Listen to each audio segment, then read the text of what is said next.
Welcome, fellow brave believers. This is Kingdom Cast. I'm your host, Sean.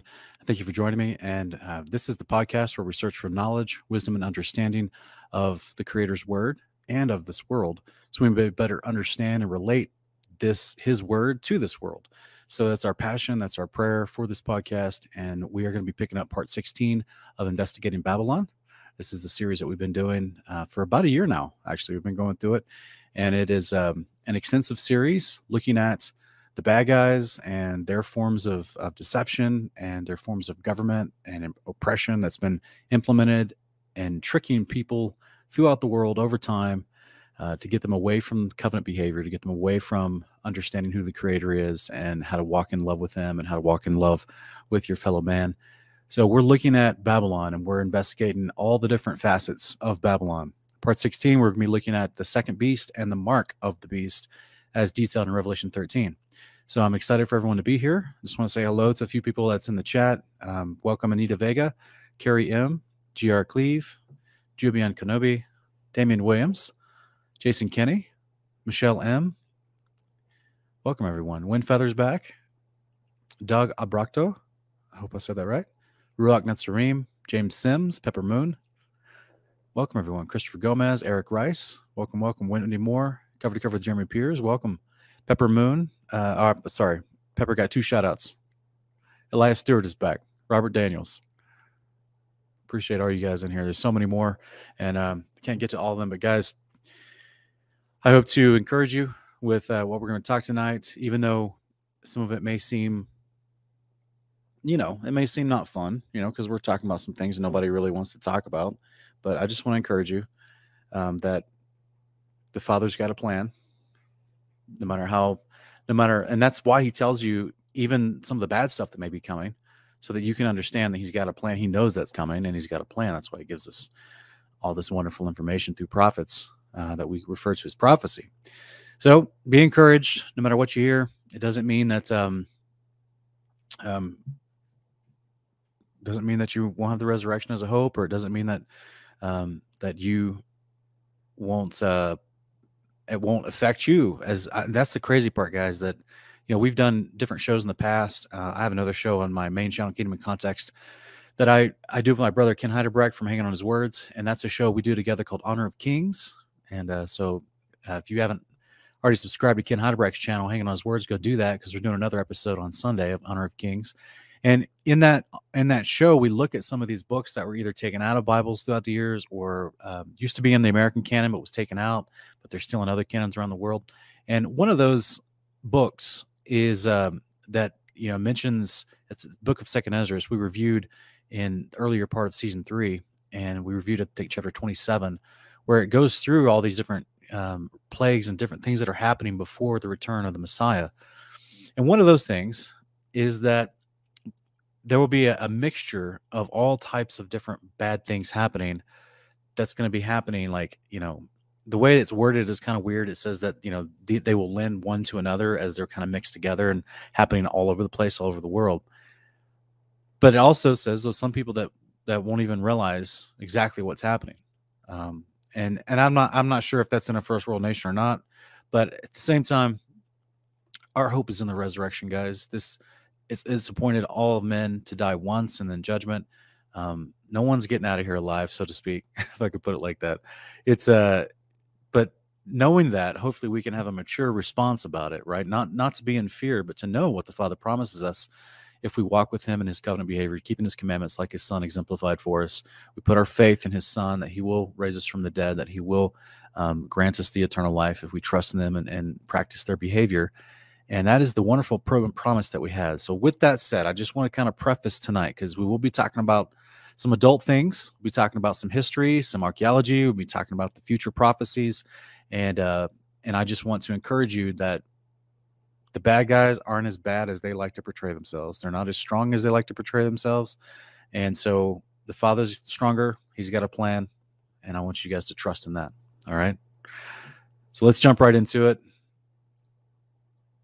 This is part 16 of our Investigating Babylon series, and we're going to be looking at the mark of the beast, guys. Now, if you're new to this channel and this series, just as a quick reminder, we did the first 7 parts pertaining to the past. All right, the origination of the Tower of Babel and the city, as well as how it came together, what was going through the minds of the people when that happened, who were the names and characters that people mentioned back then that is relevant to us today. So, in fact, as we identify the second beast in this episode, we're actually going to be going back into the past a little bit and showing you in the Old Testament who that is. Then we did 7 parts on the present, and that is where we're looking at modern machinations of deception and different ways that their practices from thousands of years earlier have been carried on and are still being carried on today. And then now we're currently in part 16, which is 2 steps into our 7 parts of the future prophecies of Babylon and what might befall us in our lifetime or possibly our children. Who knows? Or maybe further. People ask me all the time, Sean, how long do you think? Because if I do a show like this, I talk about prophecy. So naturally, this question comes up from people. They'll ask you, how long do you think until Jesus returns? And I always say, guys, if you take all my research seriously in this study, guys, in this Investigating Babylon series, then from all that research, this is my conclusion, that I give us at minimum another 50 to 70 years, and at most another 100 to 200 years. Because the things that need to be in place and the certain concepts, I know a lot of people disagree with this opinion, but this is just my opinion. I don't think that the enemy's ready to perpetrate the types of things that we've been reviewing in this series as far as future prophecy, and I'm going to go into that in greater detail in a little bit of this series, this part here, in part 16, as well as the last 5 parts. All right, part 17 through 21. So I just want to, and just let you know, I'm not the kind of dude that's out there trying to set a date for the return of Yeshua anyway. But if I had to give like a general time frame, people will say, is it going to happen in 10 years? Is it going to happen in our lifetime, my children's lifetime? My best guess would be it's going to happen in our children's lifetime. But it still may not be. It depends on actually, maybe how things go in the next 5 to 10 years with people resisting the current deception being pushed up on the world. And that might cause the enemy to realize that it's just not ready. They're just not in the place of control that they want to be. So therefore, they need to wait another 100 or 200 years. Because, guys, like, I've actually met people, not intentionally, but by accident. I've met people that are part of an international group that all they do is they work for, they're a special company that works for cities across the world, and they're developing carless cities for the future. All right, so I'll go ahead and put this back on me for a minute, but they're developing like what they're calling pedestrian friendly, motorless or vehicleless cities in the future.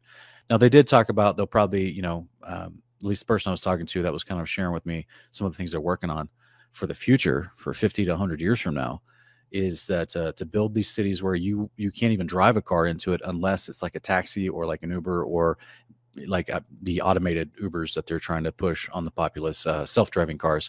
So that's what they're planning. Like, and they're being employed by all like these big people, the world governments and cities of major cities to restructure cities so that, and that's a plan for 100, 200 years down the road to be fully implemented where people, would not have the freedom to leave the city basically because they don't have their own car. Right now, the whole world has the ability to move about with vehicles, and that poses a huge logistical problem for trying to create little prison cities by authoritarian. There's only so many grunts that can sell out their countrymen and enforce totalitarian authoritarianism. There's only so many of them, guys. The populace is way greater. So there's some logistical things that goes into me making this guess when people ask me, and I guess 50 to 70 minimum, 100 to 200 at most. And it's because I don't think the enemy's ready yet to do the things that we're going to talk about tonight. So let's get right into it, guys. This is our Investigating Babylon series. Who is this guy? Who is this second beast that's mentioned in Revelation 13? Because I'm going to, as go through this, he's the one that implements the mark, not the first beast. Who is this second beast? He's like the second in command to the beast. He's like the lackey, the helper, the assistant, whatever you want to call him. He's the cheerleader for the first beast. He's the one that implements the mark. He's the one that creates the image of the beast that's given the breath of life, and it causes people to worship the first beast. So everything that this guy does is to point back to the authority of the first beast and get people to worship the first beast. So who's this second guy? And does the scripture tell us who it is? And I'm going to say yes, it does. We'll go through it. Let's read real quick about what it describes about the second beast so that we can get some foundational descriptions as we go forward. Revelation 13:11-15 says, "Then I saw another beast rising out of the earth. This beast had 2 horns like a lamb, but spoke like a dragon. And the beast exercised all the authority of the first beast and caused the earth and those who dwell in it to worship the first beast, whose mortal wound had been healed. And the second beast performed great signs to cause even fire from heaven to come down to earth in the presence of the people. Because of the signs it was given to perform on behalf of the first beast, it deceived those who dwell on the earth, telling them to make an image to the beast that had been wounded by the sword and yet lived. The second beast was permitted to give breath to the image of the first beast, so that the image could speak and cause all who refused to worship it to be killed." It goes on to say in Revelation 13:16-18, "The second beast required all people, small and great, rich and poor, free and slave, to receive a mark on their right hand or on their forehead, so that no one could buy or sell unless he had the mark, the name of the beast or the name of the beast or the number of its name. Here is a call for wisdom. Let the one who has insight calculate the number of the beast, for it is the number of a man, and that number is 666. It's actually 666. A lot of translations will just put in the digits, but it's actually 660 and 6. It's not 3 6s. It's 660 and 6. Revelation 14:9-10 goes on to explain that a third angel followed them, calling out in a loud voice, "If anyone worships the beast and its image and receives its mark on its head, on its forehead, or on its hand, he too will drink the wine of God's anger, poured undiluted into the cup of his wrath, and he will be tormented in fire and sulfur in the presence of the holy angels and of the Lamb." We're going to go over this verse as we break down the mark and the ideas of it. But what we just read, I just want to ask everyone, who enforces the mark? Which beast? It is that second beast. So let's look, guys, about Nergal. It's a weird name, right? It's an ancient Mesopotamian god.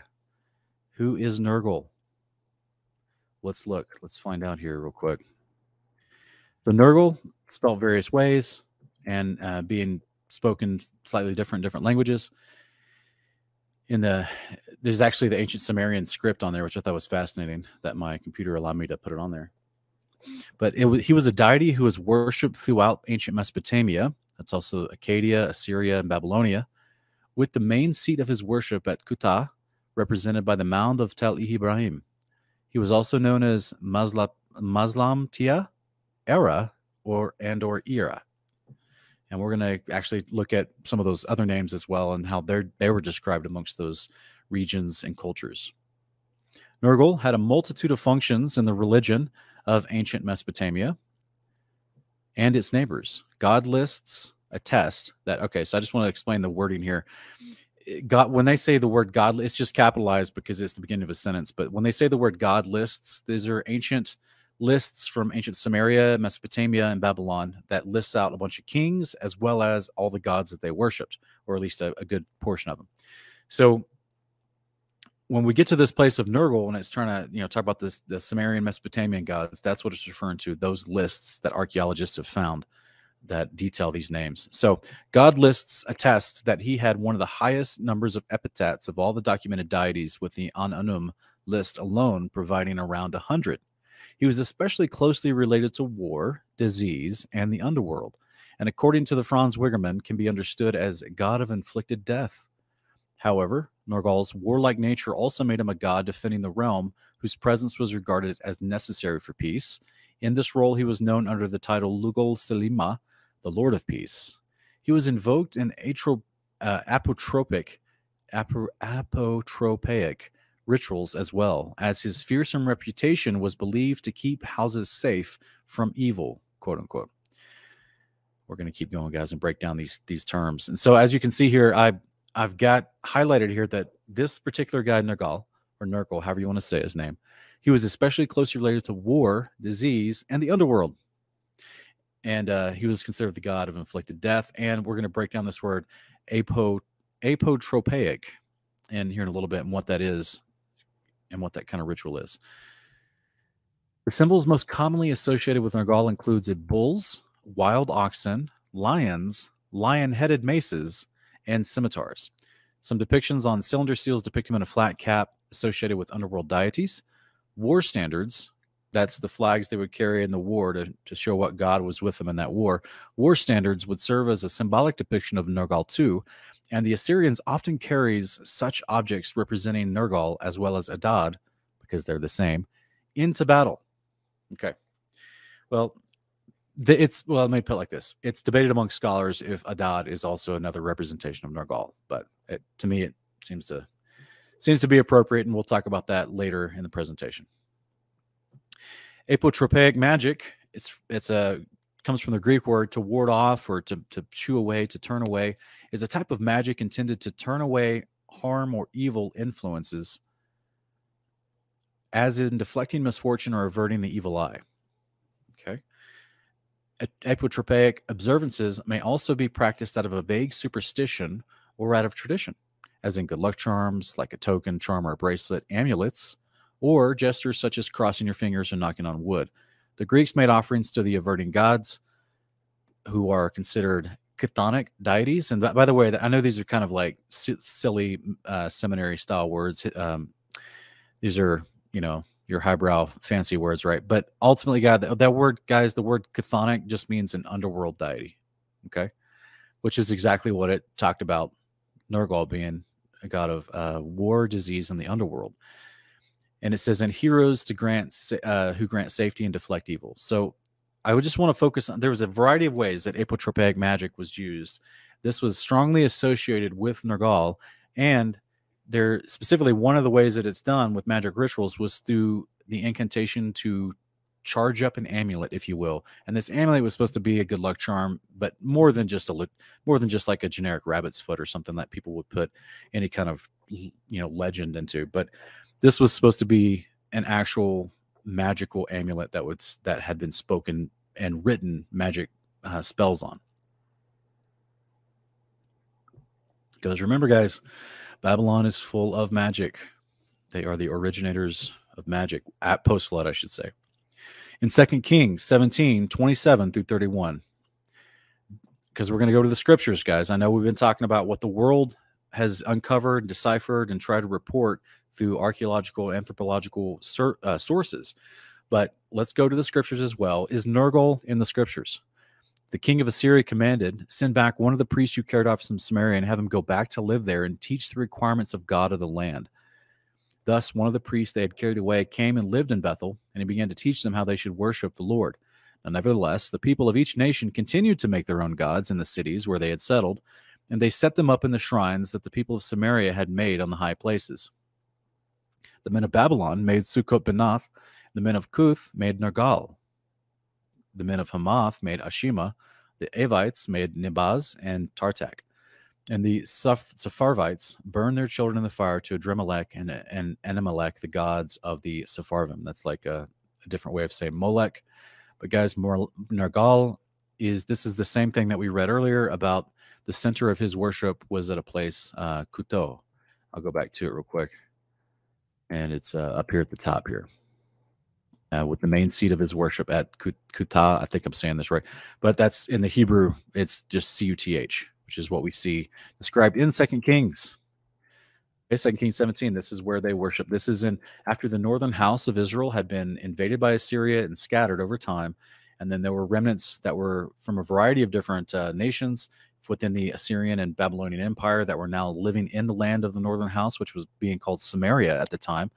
And they were being affected by wild animals, and they were having troubles in the land. And so that one of the Levite priests was like, well, that's because you're in the land of Yahweh and you're not doing the covenant of Yahweh. So therefore you're getting the backlash of the covenant, which is expressed in Leviticus 26 and Deuteronomy 28. So you need to teach them how to serve the Lord. So then the Assyrian king was like, okay, well, you go and you teach them how to serve the Lord. So then he sent a single priest back to the land of Assyria, or the land of Samaria, northern house of Israel area, and to teach these foreigners that were hanging out in the land, hey, this is how you worship God. But they didn't actually solely worship God. They set up all these other shrines to other idols as well. So if we go to 2 Kings 17, 27 through 31, this was the guy in Nergal of Kuth that they were actually worshiping. Okay. This is the one of the hieroglyphs from ancient Assyria, ancient Babylonia of Nergal. Okay, so as you can see here, he's depicted. He doesn't seem to have he's got these weird pants on, and he's definitely a warrior. He's got the sword in hand. He's got the scimitar mace. It's funny that the mace is actually this is what he was talking about. The mace that actually has the lion head, but it has a scorpion tail, which I think is interesting. You've got scorpions behind him on the hieroglyph. And you've got the serpents there, of course, because they obviously worship the dragon. They worship the serpent as well as a patron god.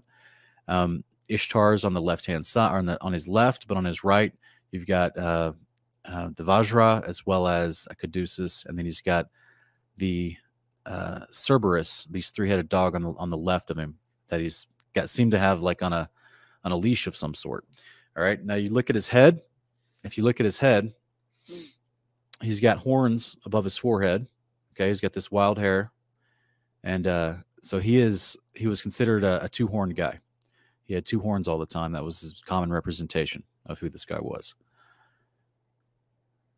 Jeremiah 39, 1 through 3. In the 9th year of Zedekiah, king of Judah, in the 10th month, Nebuchadnezzar, king of Babylon, marched against Jerusalem with his entire army and laid siege to the city. And on the 9th day of the 4th month of Zedekiah's 11th year, the city was breached. Then all the officials of the king of Babylon entered and sat in the middle gates.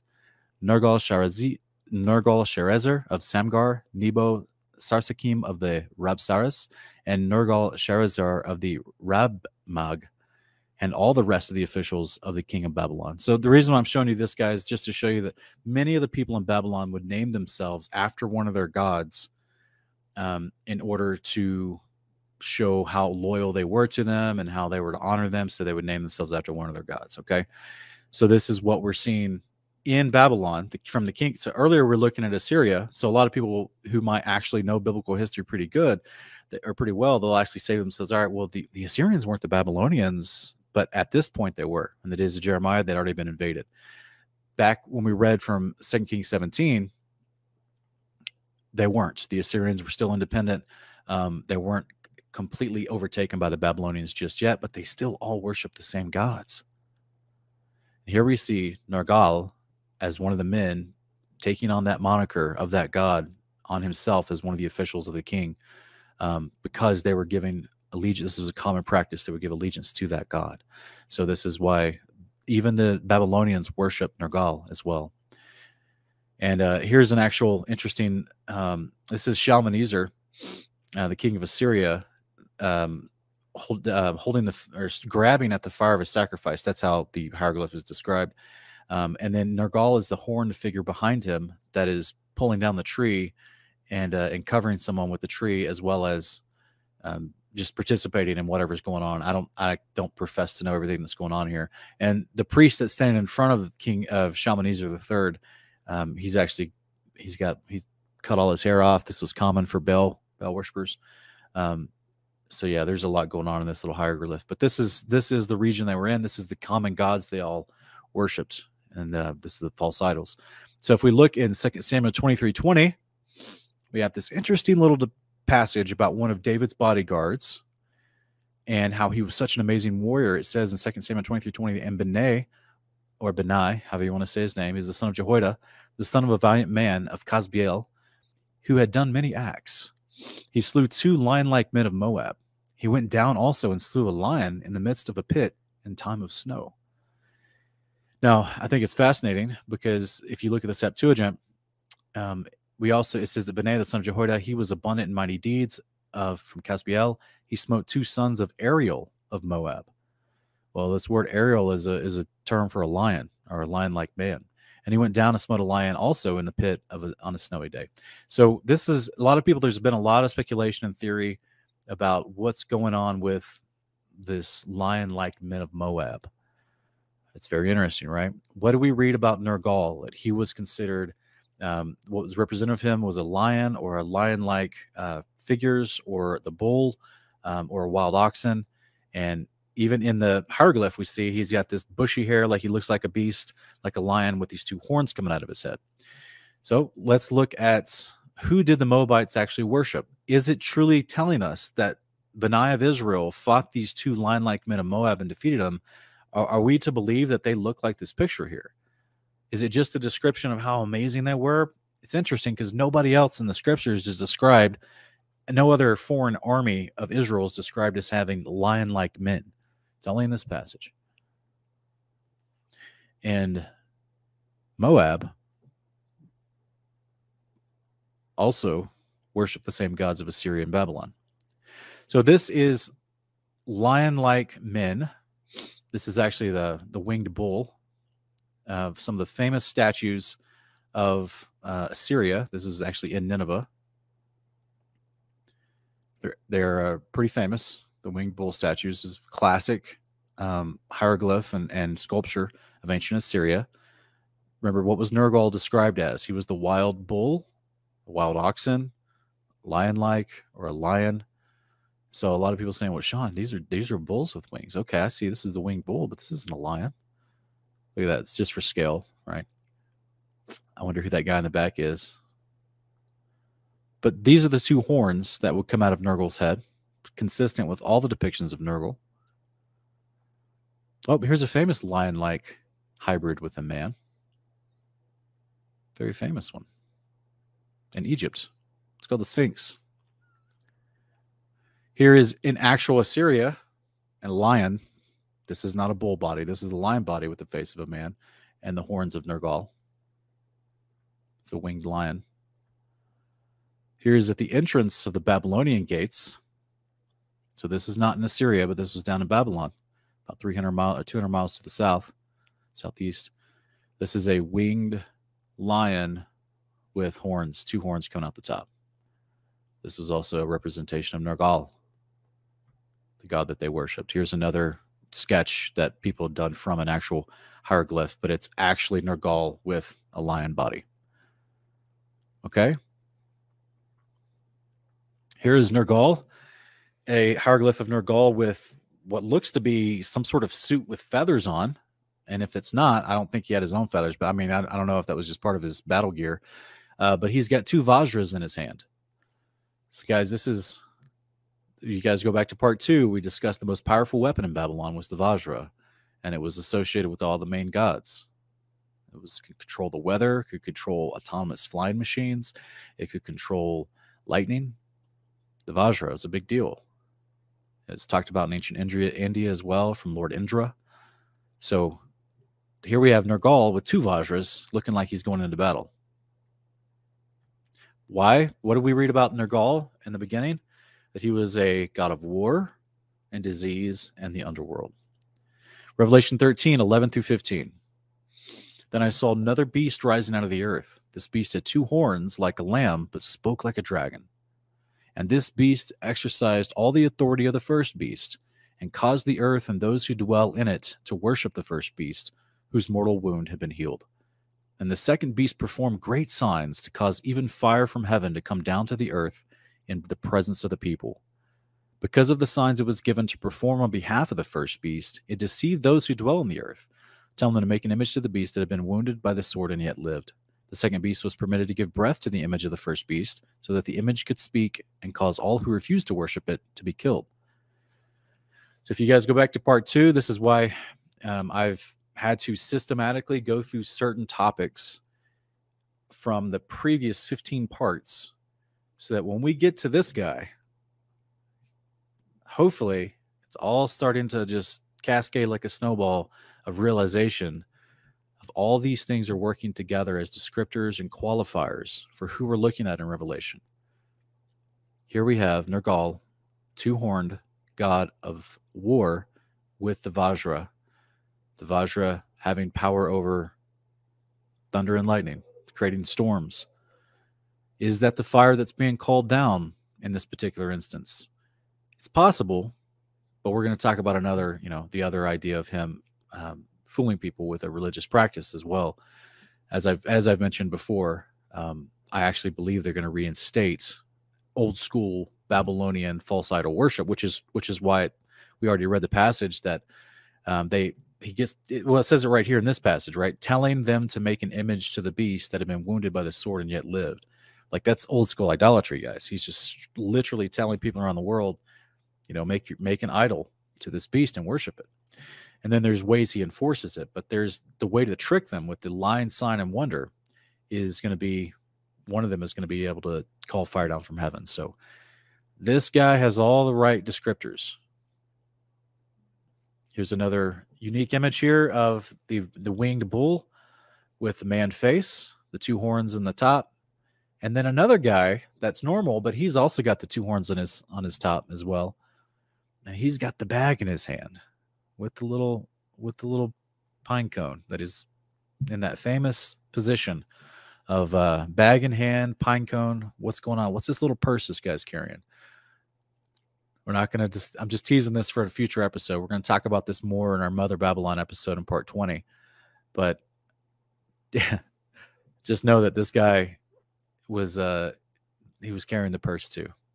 Just remember that for the future. Who's this Nergal guy?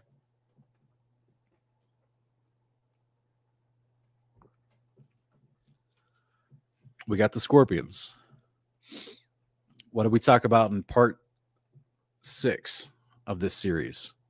We talked about the scorpion soldiers of ancient Assyria and Babylon and all their hieroglyphs. Here's one on the right. Here's another group of scorpion-like soldiers with bodies of chickens, feathered little arms of chickens almost. By the way, in Hebrew, Nergal was considered translated as the dunghill rooster.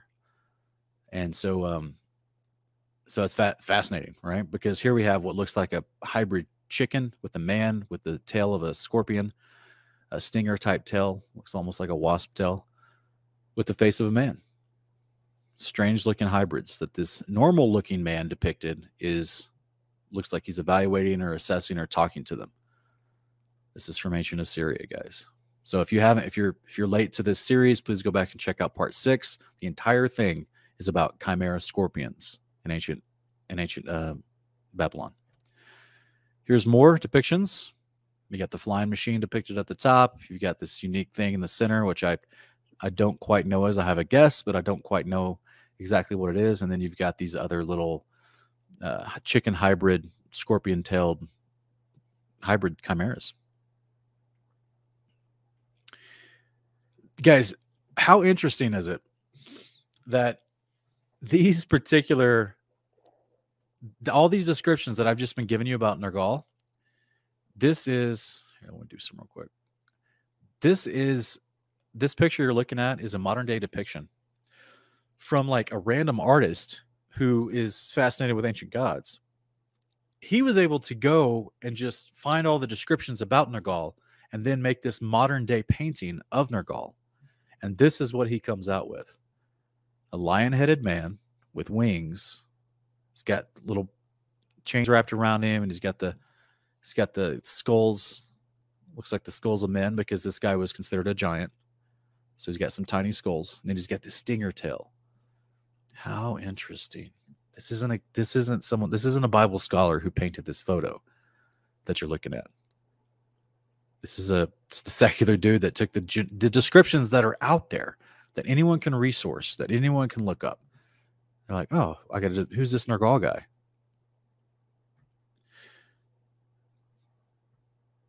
Revelation 9, 1-6. Then the fifth angel sounded his trumpet, and I saw a star that had fallen from heaven to earth. It was given the key to the pit of the abyss. The star opened the pit of the abyss, and smoke rose out of it like the smoke of a great furnace.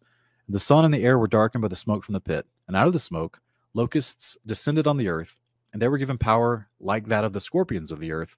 They were told not to harm the grass of the earth or any plant or tree, but only those who did not have the seal of God on their foreheads. The locusts were not given power to kill to kill them, but only to torment them for 5 months. And their torment was like the stinging of a scorpion. In those days, men will seek death and will not find it. They will long to die, but death will escape them. 7-12 says, and the locusts look like horses prepared for battle, with something like crowns of gold on their heads and faces like the faces of men. They had hair like that of women and teeth like those of lions. They also had thoraxes, that's their chest area, like their sternum area, like breastplates of iron. And the sound of their wings was like the roar of many horses and the chariots rushing into battle. They had tails with stingers like scorpions, which had power to injure people for 5 months. They were ruled by a king, the angel of the abyss. His name in Hebrew is Abaddon, and in Greek it is Apollyon. The first woe is past. Behold, 2 woes are still to follow. So what have we been describing about Nergal? Lion-like face of a man, or the opposite hybrid, right? Actual lion-like. But these descriptions here, these people have the face of a man, the teeth of lions, hair like women. So that seems like a big lion man to me, but it's being described hair like women. I'll give it that. But then also they've got these stinger tails, and they're dressed for battle with these breastplates. And what it says, their thorax is like breastplates of iron. Now I don't know if this means they literally are iron, like this is some kind of hybrid creature that actually is, like bionic, where it's part flesh of some sort and part iron. I could definitely see that. We're actually going to be talking about that a little later in the broadcast, so stick with us. But this is a very unique description of these things coming out of this pit. Nowhere in Revelation, and I just want to kind of stress this for a minute, guys, because a lot of people read this and they immediately don't want to believe it because they don't know history. They've never researched ancient Babylon's history or Assyria or any of that stuff, or ancient Egypt or Greece. They don't know that this is like it's describing things that the people in the 1st century AD would have known abundantly. Like, oh yeah, well, interesting. Okay, that sounds. We've seen those things, or we've heard about those things. That's our immediate history that we've been taught, is that there are chimeras running around.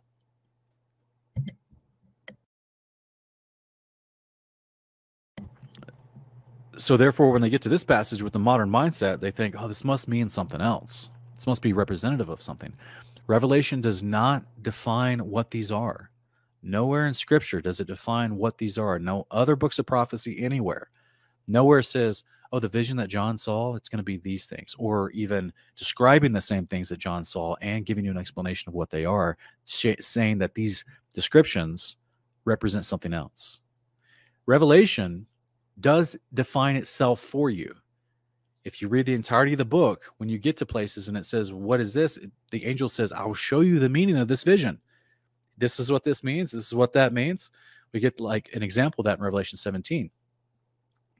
So this is a descriptor of these things that come out of the pit, who have a king over them. We've already dissected and identified who Apollyon was, a character of the ancient past, this Nimrod character, this Baal, that we see the other clan, the Canaanites, would call him Baal, right? We've identified that guy. He's Apollo to the Greeks. He was Osiris to the Egyptians. And he seems to have this, I want to say army. They're dressed for battle. It's a description of an army to me. They seem to have fearsome features, and they seem to be able to overpower men, to sting them. So it seems weird, right? Because why wouldn't it just kill the men instead of stinging them? And we're going to get into that. So what's fascinating, though, is that it's giving you a description, and it's telling you for the Greek readers of this day, it's telling you guys would know this guy's Apollyon. But it describes all these things in it doesn't seem normal to us, but it would be normal to the Greek mindset of the 1st century AD. They knew what chimeras were. They knew the stories of their gods. And they didn't believe it was myth or legend or mythos. They thought it was true history. In fact, I think it's Rob Skiba that had spoken with an actual modern day Greek historian. So in the 20th century, 21st century, Greek historian in the modern times, I'm pretty sure it was Rob Skiba that he was doing this video about, that this Greek historian told Rob that, like, their history of the Greek gods, they don't think it's myth or tales of fancy fairy tales. Like, they think it's true history. They've been told throughout thousands of years that this happened in some regard. Now, they acknowledge that there's descriptors that seem like they're embellished, but the core people that the stories are about, and their interactions and the hierarchy and the pantheon of family of the different levels of God, they believed that was a legit concept. That was a legit history. It wasn't fairy tale made up. So it's interesting, an interesting perspective that's carried on even into modern day Greece. But 1st century, Greek peoples all throughout the Mediterranean that John's letter would be going to, and also the people of Anatolia, which would be also the what we call modern day Turkey. It was called Asia Minor back then. They also knew all the Greek mythos, all the Greek stories of their gods. And here's some of those Greek gods being mentioned in that direct moment as it describes these chimeras, which are full throughout all the descriptors of the gods of Greece, Acadia, Samaria, Babylon, Egypt, all of that stuff. So this is not abnormal descriptions. So with that said, there's also from a critique standpoint, a hermeneutic standpoint, there is no other place in Revelation that interprets these things that come out of the pit as something else. It just tells you that they come out of the pit and describes them and then just moves on. You're going to have to believe it or not. And I would put forward that if we knew our history, or if we knew the history of these ancient nations, this is not an obscure passage. This is like the lion-like men of Moab. This is not obscure, guys. So we'll go to King Mesha. So this is the Moabite stone. Okay, this is something that's called a stele. It's just basically a stone that they had, a story carved onto. But it is from the king of Moab and and Omei, and it speaks of one of the northern kings of Israel. But this is also the same king of Moab that's mentioned in reference from 2 Kings 3, verse 4. So this is a famous concept that's archaeologists have found and talk about. So it's called the Moabite stone. It's the Mesha stele popularized in the 19th century as the Moabite stone. It's a black basalt stone bearing an inscription by the 9th century BC Moabite king Mesha, discovered in 1868. So 9th century BC, guys, we're talking like, around 800 BC, like what we would consider 800 BC. Okay, so this is like 100 years after Solomon. The inscription is 34 lines, most extensive inscription ever recovered from ancient Palestine. It was written in Hebrew Phoenician characters, and it was set up by Mesha about 850 BC as a record and memorial of his victories in his revolt against Israel, which he undertook after the death of his overlord Ahab. And this is verified in 2 Kings chapter 3, 1 through 4. The stone was discovered at the ancient Dibon, now Dibon, in Jordan. The stele can be seen today in the Louvre in the museum in France. So, guys, if you want a piece of apologetics for your history as far as the authenticity of the scriptural stories and claims, 2 Kings chapter 3 is validated by modern archaeology, both of the king's list of northern Israel as well as the Moabite king. And the story is the same, on both sides of the tale. From the Israelites to Moabites, they had the same story. And it's literally written in stone. So, Judges chapter 11, 23 to 25. Now, since the Lord, the God of Israel, has driven out the Amorites from before his people Israel, should you now possess it? Do you not possess whatever your God Shamash grants you? So also, we possess whatever the Lord our God has granted us. Are you now so much better than Balak, son of Zippor, the king of Moab? Did he ever contend with Israel or fight against it? So this is in the days of Judges, and this is a unique moment here where there's a conversation happening, and I'm just showing you that here is Shamash, the god of the Moabites, is being mentioned in the Moabite stone, but it's also validated in Judges chapter 11 that the Moabites of that day worship Shamash. Okay? So in that region, and this is Shamash is mentioned 12 times on the Moabite stone. So we're getting historical validation of their worshiping the same gods in this region. Numbers 21, 29. Woe to you, Moab! You are undone, O people of Shamash. He has given his sons that escaped and his daughters into captivity to Sihon, king of the Amorites. This is in Numbers 21. I think this is actually, no, I think that's Numbers 22. But this is just basically more validation, explain to you that Moab worshipped Shamash. They were considered children of Shamash, people of Shamash, because that's who they worshipped. Okay, validating the Moabite stone, validating the time period, validating the regional gods that were worshipped outside of Israel by the Moabites, also shared by the Assyrians, Babylonians, and other peoples. They just had different names for them, guys. This is what we've talked about so often in the Investigating Babylon series, that we're looking at all the descriptors and connectors to show that these gods had the same function, had the same description, and were worshipped in the same ways, but they had different names because different cultures spoke different languages. Names do translate to other languages. So this is how all these different names for the same gods came up. 1 Kings chapter 11, verse 7. Then Solomon built a high place for Shamash, the abomination of Moab. And in the hills that is before Jerusalem, and for Molech, the abomination of the children of Ammon. Now, the Septuagint, it's interesting, it kind of words it very differently. It says, Solomon built a high place to Shamash, the idol of Moab, and to their king, the idol of the children of Ammon. So some people, because of that, some people will think that Molech and Shamash are actually the same god. And because the Moabites and the Ammonites were cousin tribes, descendants of long-held descendants of Lot. And after they abandoned covenant with Yahweh, they went on to worship Molech, Shamash, Baal, all these gods, right? So this is also the same god mentioned on the Moabite stone. Then we have this tablet that directly speaks of Nergal, right? Remember, we've been breaking down this Nergal character from ancient Acadia, Assyria, and Babylonia. But for the last 3 or 4 slides, I've been expressing to you the biblical narrative of who the Moabites, just outside of Israel to the east, who the Moabites worshipped.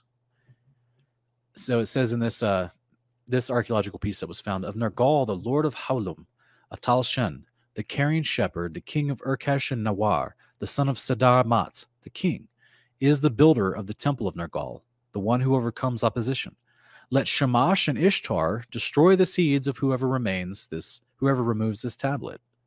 So it's interesting that now we have, and then it says the craftsman, Shomshen is the craftsman of this tablet. Now this tablet is called a foundation tablet, and its dedication to god Nergal by the Hurrian king Atalshi, the king of Urkesh and of Nawar, circa 2000 BC. Circa 2000 BC, guys. They date this back to 2000 BC. That's like Tower of Babel, straight up Tower of Babel time period. That's a long time ago. And it's also in the Louvre Museum. Okay. So now it's directly on stone. It's connecting Nergal in the same godship area, in the same respect, with Ishtar and Shamash. Well, Ishtar is Isis of ancient Egypt. Shamash, if he is the same as Molech, that's also going to be another name. As if it's Baal, that's also the same as Osiris. That's also, these are the same type of gods that are presented differently. By the way, one of the representations of Shamash is that he was the sun god. We see this mentioned in, I think it's Judges 14, but Molech is represented both in modern days. He's represented as an owl, but in the past he was the bull with big horns. So very interesting. It's the reason I'm saying this, because these are the same little groups of gods that we're getting descriptors of, and they also are directly connected to Nergal. Who is this Nergal? Who is this character? Fragments of a vessel dedicated to the temple of Nergal in Nineveh. So this is interesting. Showing Shalmaneser III kneeling before Nergal, currently held in the British Museum in London. Okay, so this is a little place right here. I don't know if you can see it or not, but this is supposed to be Shalmaneser III from Scripture, kneeling in reverence of Nergal in his temple.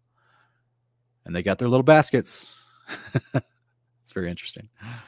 Shalmaneser III entering into a peace treaty with the Babylonian king Marduk Zakir Sumi.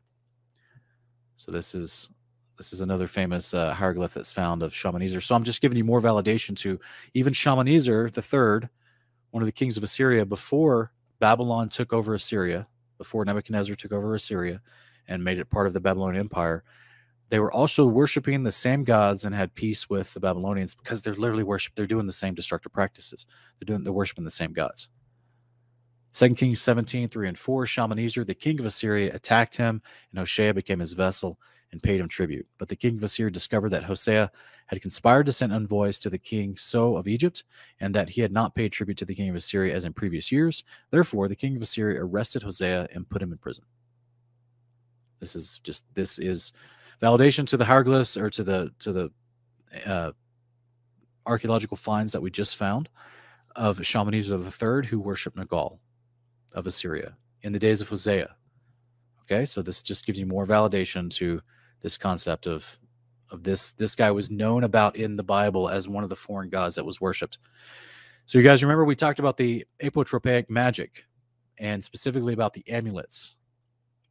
So now we're going to keep that in mind as we go on to talk about, remember, one of the other nicknames of Nergal was Ara, sometimes called Ira.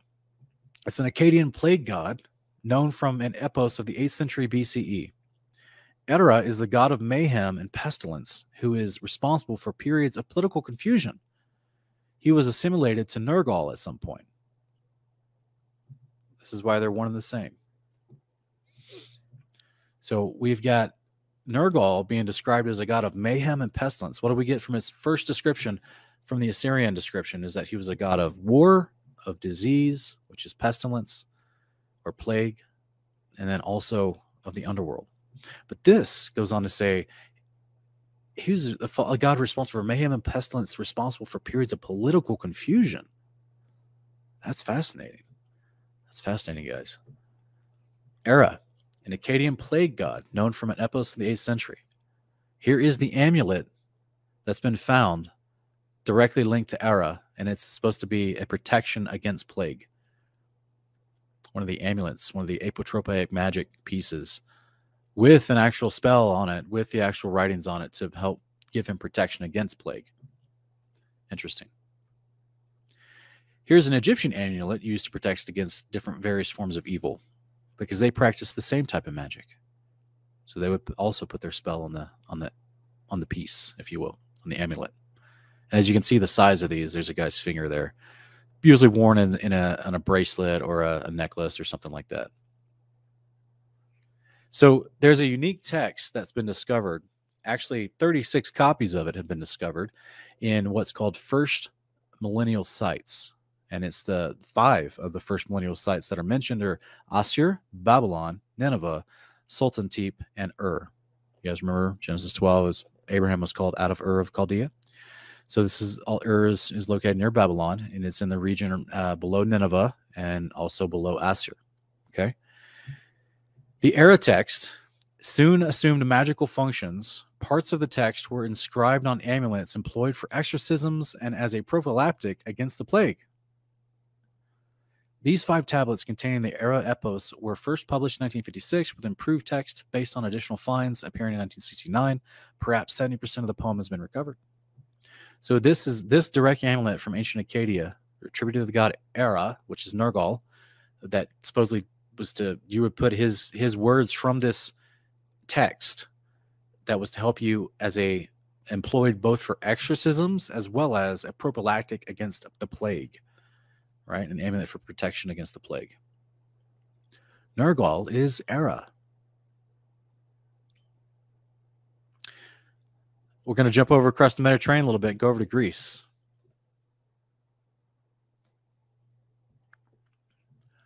It's an Olympian deity in ancient Greek religion and mythology. Hermes is considered the herald of the gods. He is also considered the protector of human heralds, travelers, thieves, merchants, and orators. He is able to move quickly and freely between the worlds of the mortal and the divine. We're going to explain that a little bit. It's very vague in this first description, but we're actually going to break down that further. Aided by his winged sandals. But guys, by the way, this little hat doesn't show it, but he's also depicted as having like a little flat hat with wings on the side and little sandals with wings on the side. This is where you get your Captain America character. And I'm going to explain that in a little bit more as we talk about how he and Apollo had specifically related to gymnasiums. It's very fascinating.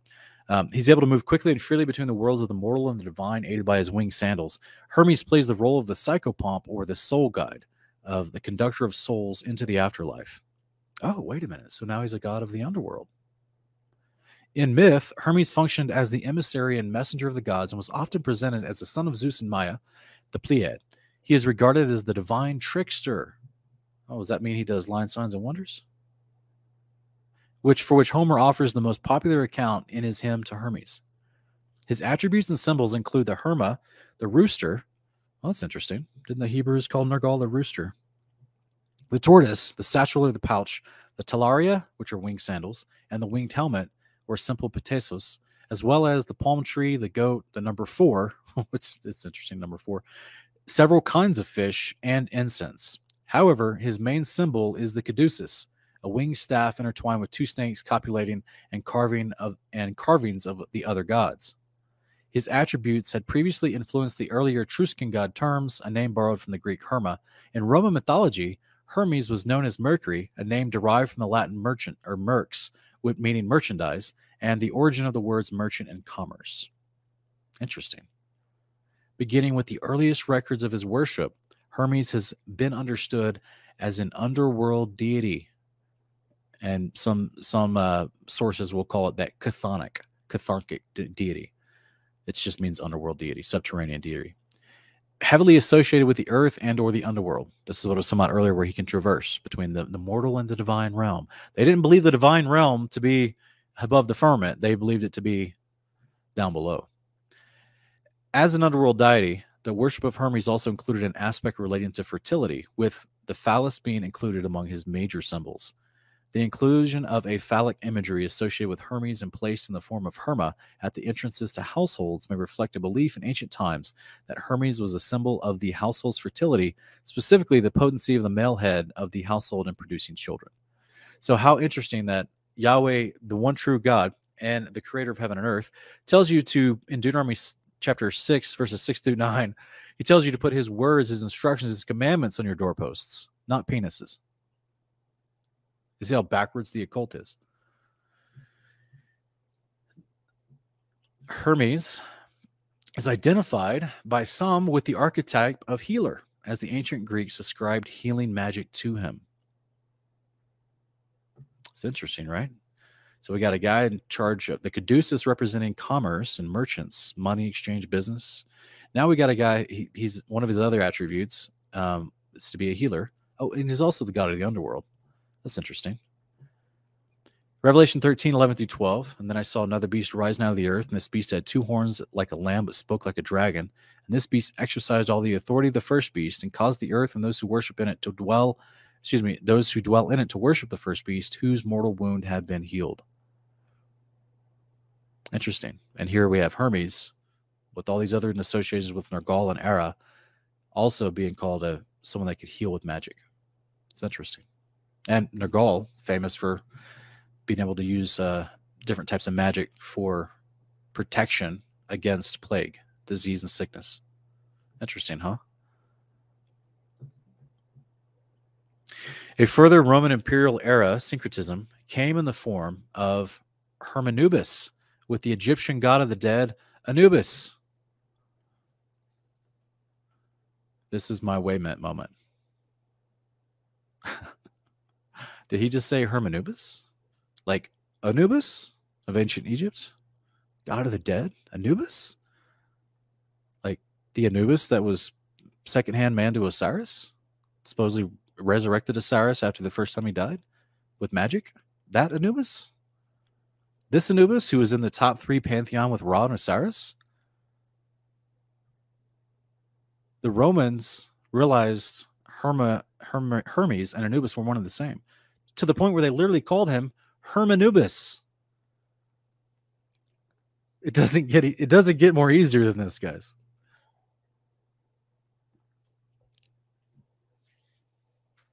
Hermanubis. Hermes is Anubis. Yes, they have different representations. We're going to talk about the look of Anubis. Just like Nergal was described as being like a guy with 2 horns, right? Throughout the centuries, they take on these different attributes to appeal to the people in their culture. So, yeah, here we have Hermanubis. The Romans were like, oh, Hermes and Anubis are the same. Let's call him Hermanubis. Like, it's crazy. Hermes and Anubis were both psychopomps. That means they guide your soul to the underworld after you die. Now, I don't believe this, guys. Now, this is their belief. This is the occult belief. We know what the scriptures say. Angels are the ones that take care of your soul in Sheol afterwards, and you're not subject to these demonic gods. That's a lie from Satan, right? That's a lie from the occult. What we believe in the scriptures and what they proclaim about what happens to you after you die. So just remember, I'm reading the occultic beliefs about what they taught and practiced pertaining to these gods. They believe that Hermes and Anubis were both psychopomps, the primary attribute leading to their conflation as the same god. Hermanubis, depicted with the human body and a jackal head, holding the caduceus. In addition to his function of guiding souls to the afterlife, Hermanubis represented the Egyptian priesthood, the investigation of truth. Beginning around the turn of the 1st century AD, a process began by which, in certain traditions, Hermes became euhemerized. Now, that's a word meaning euhemerized means like the stories of him originated because they believed it was true.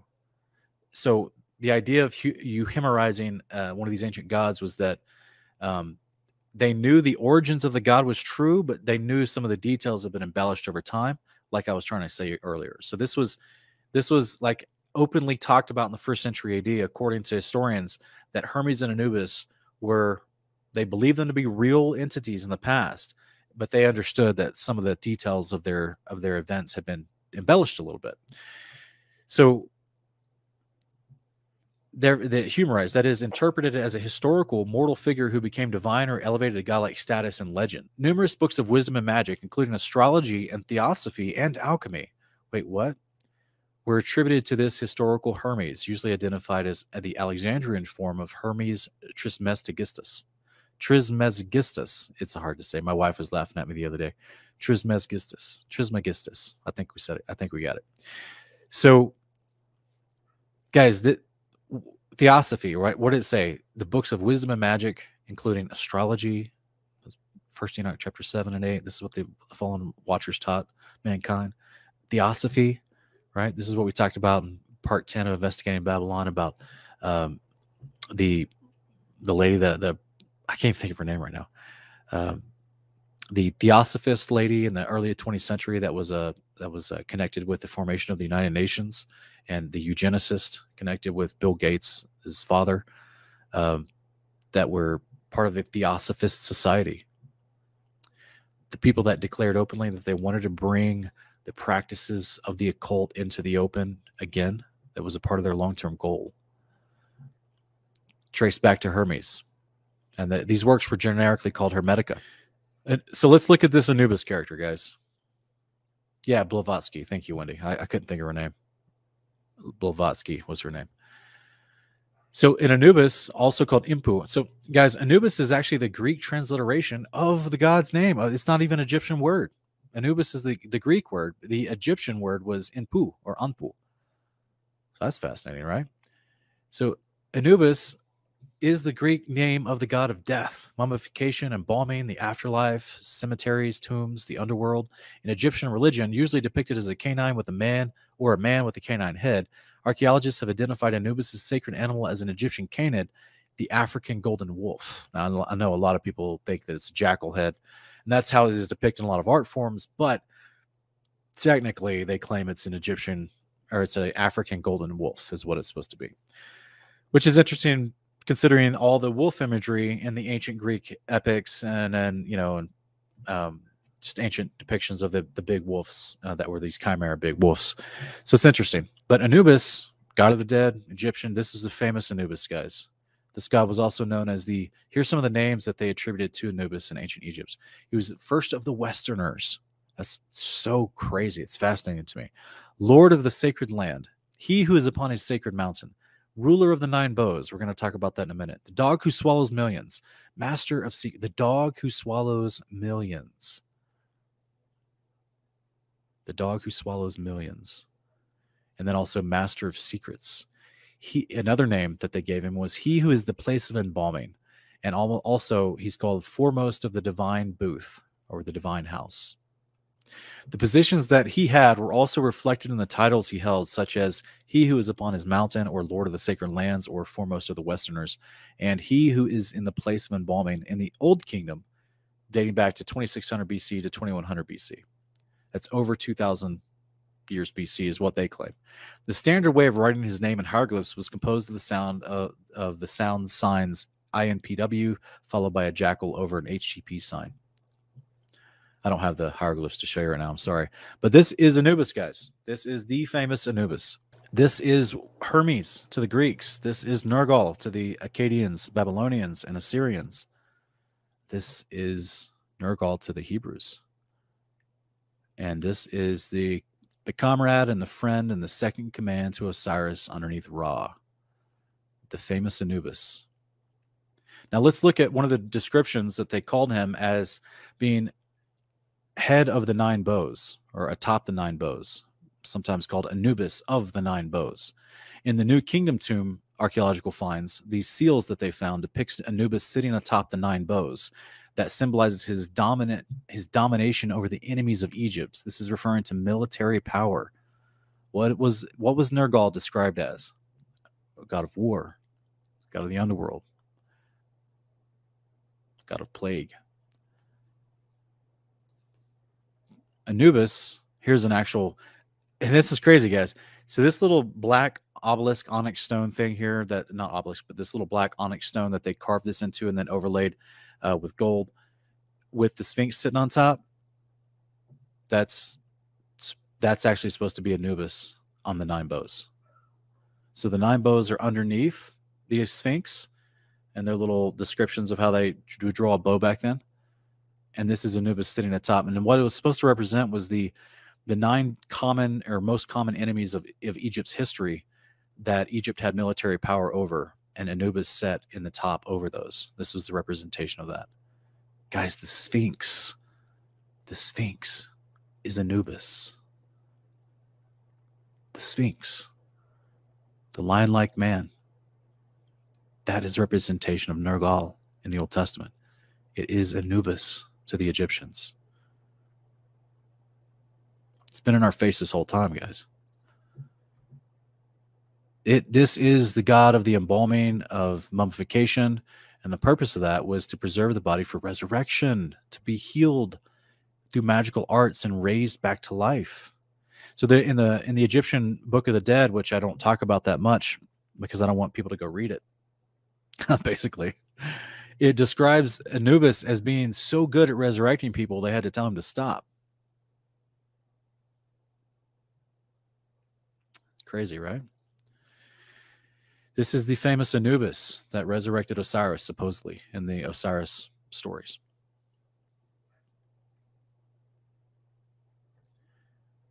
So what's strange, guys, is that in modern day culture, Anubis, as you see on screen here, Anubis has actually had a resurgence in popularity. Like, it's crazy. This this is just some modern artwork.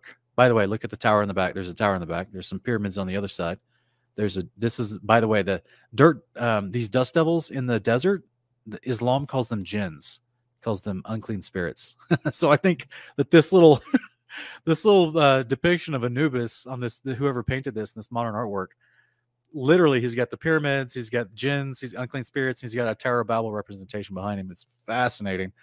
But yeah, this guy, and look, he's got, and this hair, like, this is anyway, it looks like a wolf, but also looks like a lion's mane, which is pretty wild.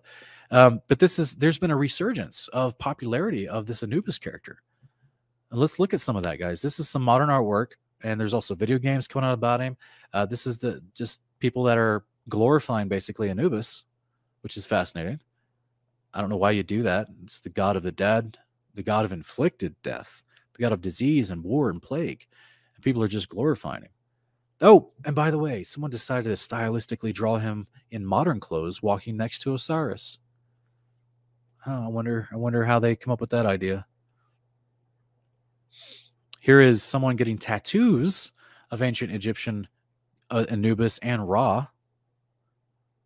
Ra, basically, if you guys don't remember me talking about this from the Gods of Egypt, Part 5, or the Gods, the Part 5 episode. I'm going blank on the title of it right now, but Ra is the Egypt's equivalent to the Hebrew Satan. Ra is the patron god. Ra is equivalent to Zeus to the Greeks. And here's this guy that just has this wonderful new idea that I'm going to get this sophisticated, fancy artwork of both Ra and Anubis on my forearms. Here's a back tattoo with Ra and Anubis, with the Ankh of resurrection in between them and the Eye of Horus down below. I don't know what the other Egyptian hieroglyphs mean left and right of them, but man, that seems pretty wild. Oh, do you want some really fancy metallic Anubis playing cards with all the occult imagery you can stand everywhere, all over them? They sell them now. They're fancy. How about Nickelodeon talking to the kids? House of Anubis, teach them some magic. This is like a Harry Potter wannabe that teens and young kids are learning magic on this series, Nickelodeon, but it's called House of Anubis. Why? Why? Was Harry Potter not good enough? Nope. They need actually the House of Anubis. How about some wine, guys? Do you guys want some wine with literally? It's called Anubis wine, made, I'm guessing, by the Caduceus company. So just in case you needed a direct correlation that the world knew that Caduceus was Anubis, or excuse me, Anubis carried a Caduceus. Because remember, I mentioned that I haven't shown you the statues and the hieroglyphs yet. I'm going to show you that in a minute. But remember, I was showing you that the descriptions of the Romans, that they said, oh, well, Hermes and Anubis are the same dude. Like, they both carry the Caduceus. They're both responsible for the same things. Like, let's just call them Hermanubis. Here we have whomever, and this is out of New Mexico, so they know some history, to the point where they've got the Caduceus and artistically drawn, leading up to this flower of life, the occultic symbol of the flower of life, with 353 looking like a globe. Also, talking about the staff of the god Hermes, the herald of the gods, and also calling it Anubis. So this is, and then you guys want to see what the numbers 353 are? See, it says 353 on the wine bottle, connecting Hermes and Anubis. But if you go into the gematria and breakdown of the Greek 353, oh, it's for Hermes. It equals Hermes. So you guys remember back in 2009 to 2011, I believe it was, there was a huge Anubis being ferried around the United States for 3 years. And he's got the staff of Ra in his hand, by the way. But guys, look, they made these little jokes with the little suitcase with him. He was in New York. I mean, here he is next to the Golden Gate Bridge in Brooklyn. And then he's also next to the Statue of Liberty. This is him going through New York. Here he is in Minneapolis. Here he is awkwardly being placed at the Denver airport, one of the most occultic sites. Yeah, no. This particular one was O'Hare in Chicago, and then this one was Denver. Little statue, little 20 foot tall statue of Anubis, being taking the time to carry this thing around all over the United States for 3 years. The first year that Obama was elected, from 2009 to 2011. So let me show you guys something real quick. Give me just 1 second so that I can open it up. Okay, so this is after, by the way, after it toured the United States, they took the statue of Anubis to London, and I guess it's permanently there. But just this article from it says the city of London. Well, I guess maybe it was earlier than 2009. I thought it was 2009. It says this was published in 2007, though, so maybe I'm wrong, but I could have swore it was 2009. But it says the city of London was met with an unusual sight a few weeks ago when a 25-foot statue of Anubis, the Egyptian god of the dead, made a trip down Thames on the back of a cargo ship. That's the river in London. The fiberglass statue's journey ended in Trafalgar Square, which rested there for 3 days before being transferred to different locations throughout the city. Anubis's appearance is precursor to the November 15th opening of the Tutankhamun and the Golden Age of the Pharaohs expedition, which would be housed in London's O2 bubble, formerly the Millennial Dome. Sponsored by the National Geographic Society, the expedition will showcase 130 artifacts found in the tomb of Egyptian king Tutankhamun, allowing visitors to marvel at treasures such as the golden diadem worn by the king or the gold coffins that once cradled his internal organs. Over 300,000 tickets have already been sold or reserved for the exposition, which just completed a 3-year tour around the U.S. Anubis, believed by the ancient Egyptians to have escorted the dead to the underworld. Okay, that's what it was. I forgot.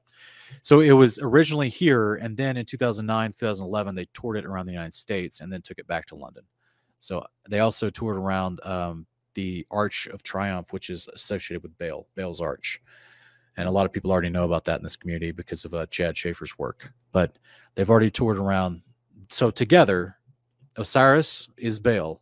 They toured around his arch to the United States, and then they also toured around Anubis. Yep. Just for fun, I guess.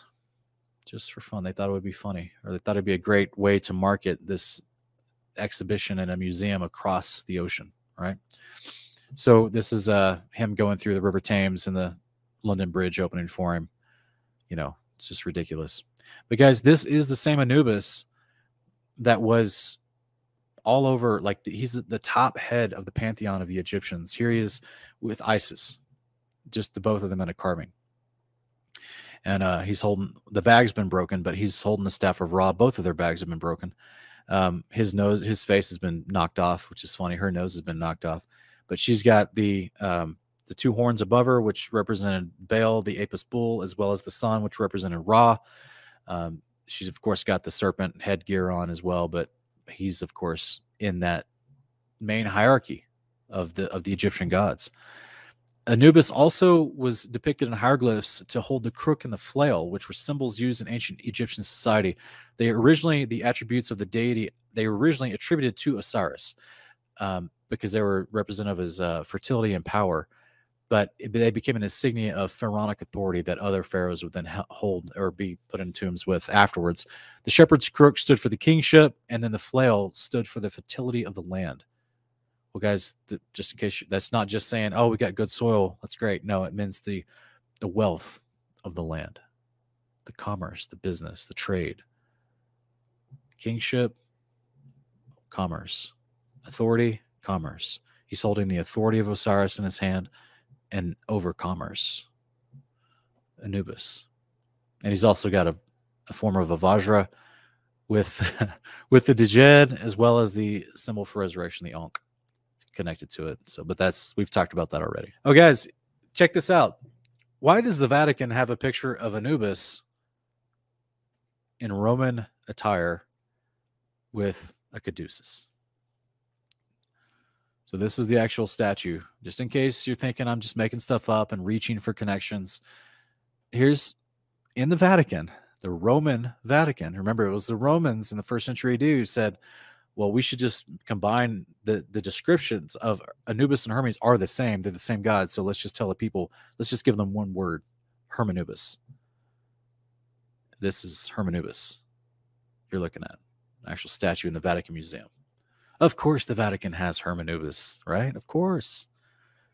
They're the priesthood of Babylon. And here's the caduceus in his hand, which represented merchants, authority over economies.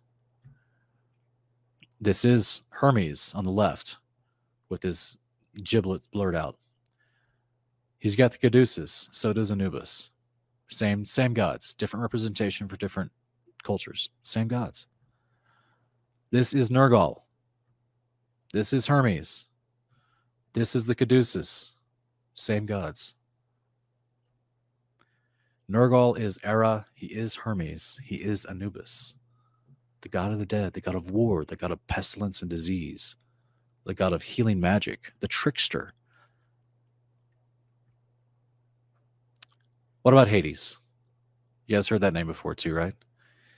So in ancient Greek religion and myth, Hades is the god of the dead and the king of the underworld. Oh my goodness. So just it's very common, just like we read about with Nergal in ancient Acadia and Assyria. He was also called Era. So Hermes is also called Hades. Hermes is actually the young depiction of the false god, whereas Hades is the old man depiction of him. It's wild, right? But the names are synonymous: god of the dead and of wealth and of commerce and merchants. Look what he's got. Look what he's got on his right. He's got that Cerberus, that three-headed dog. Here's Nergal. Here's the Cerberus. Here's Hades. Here's the Cerberus.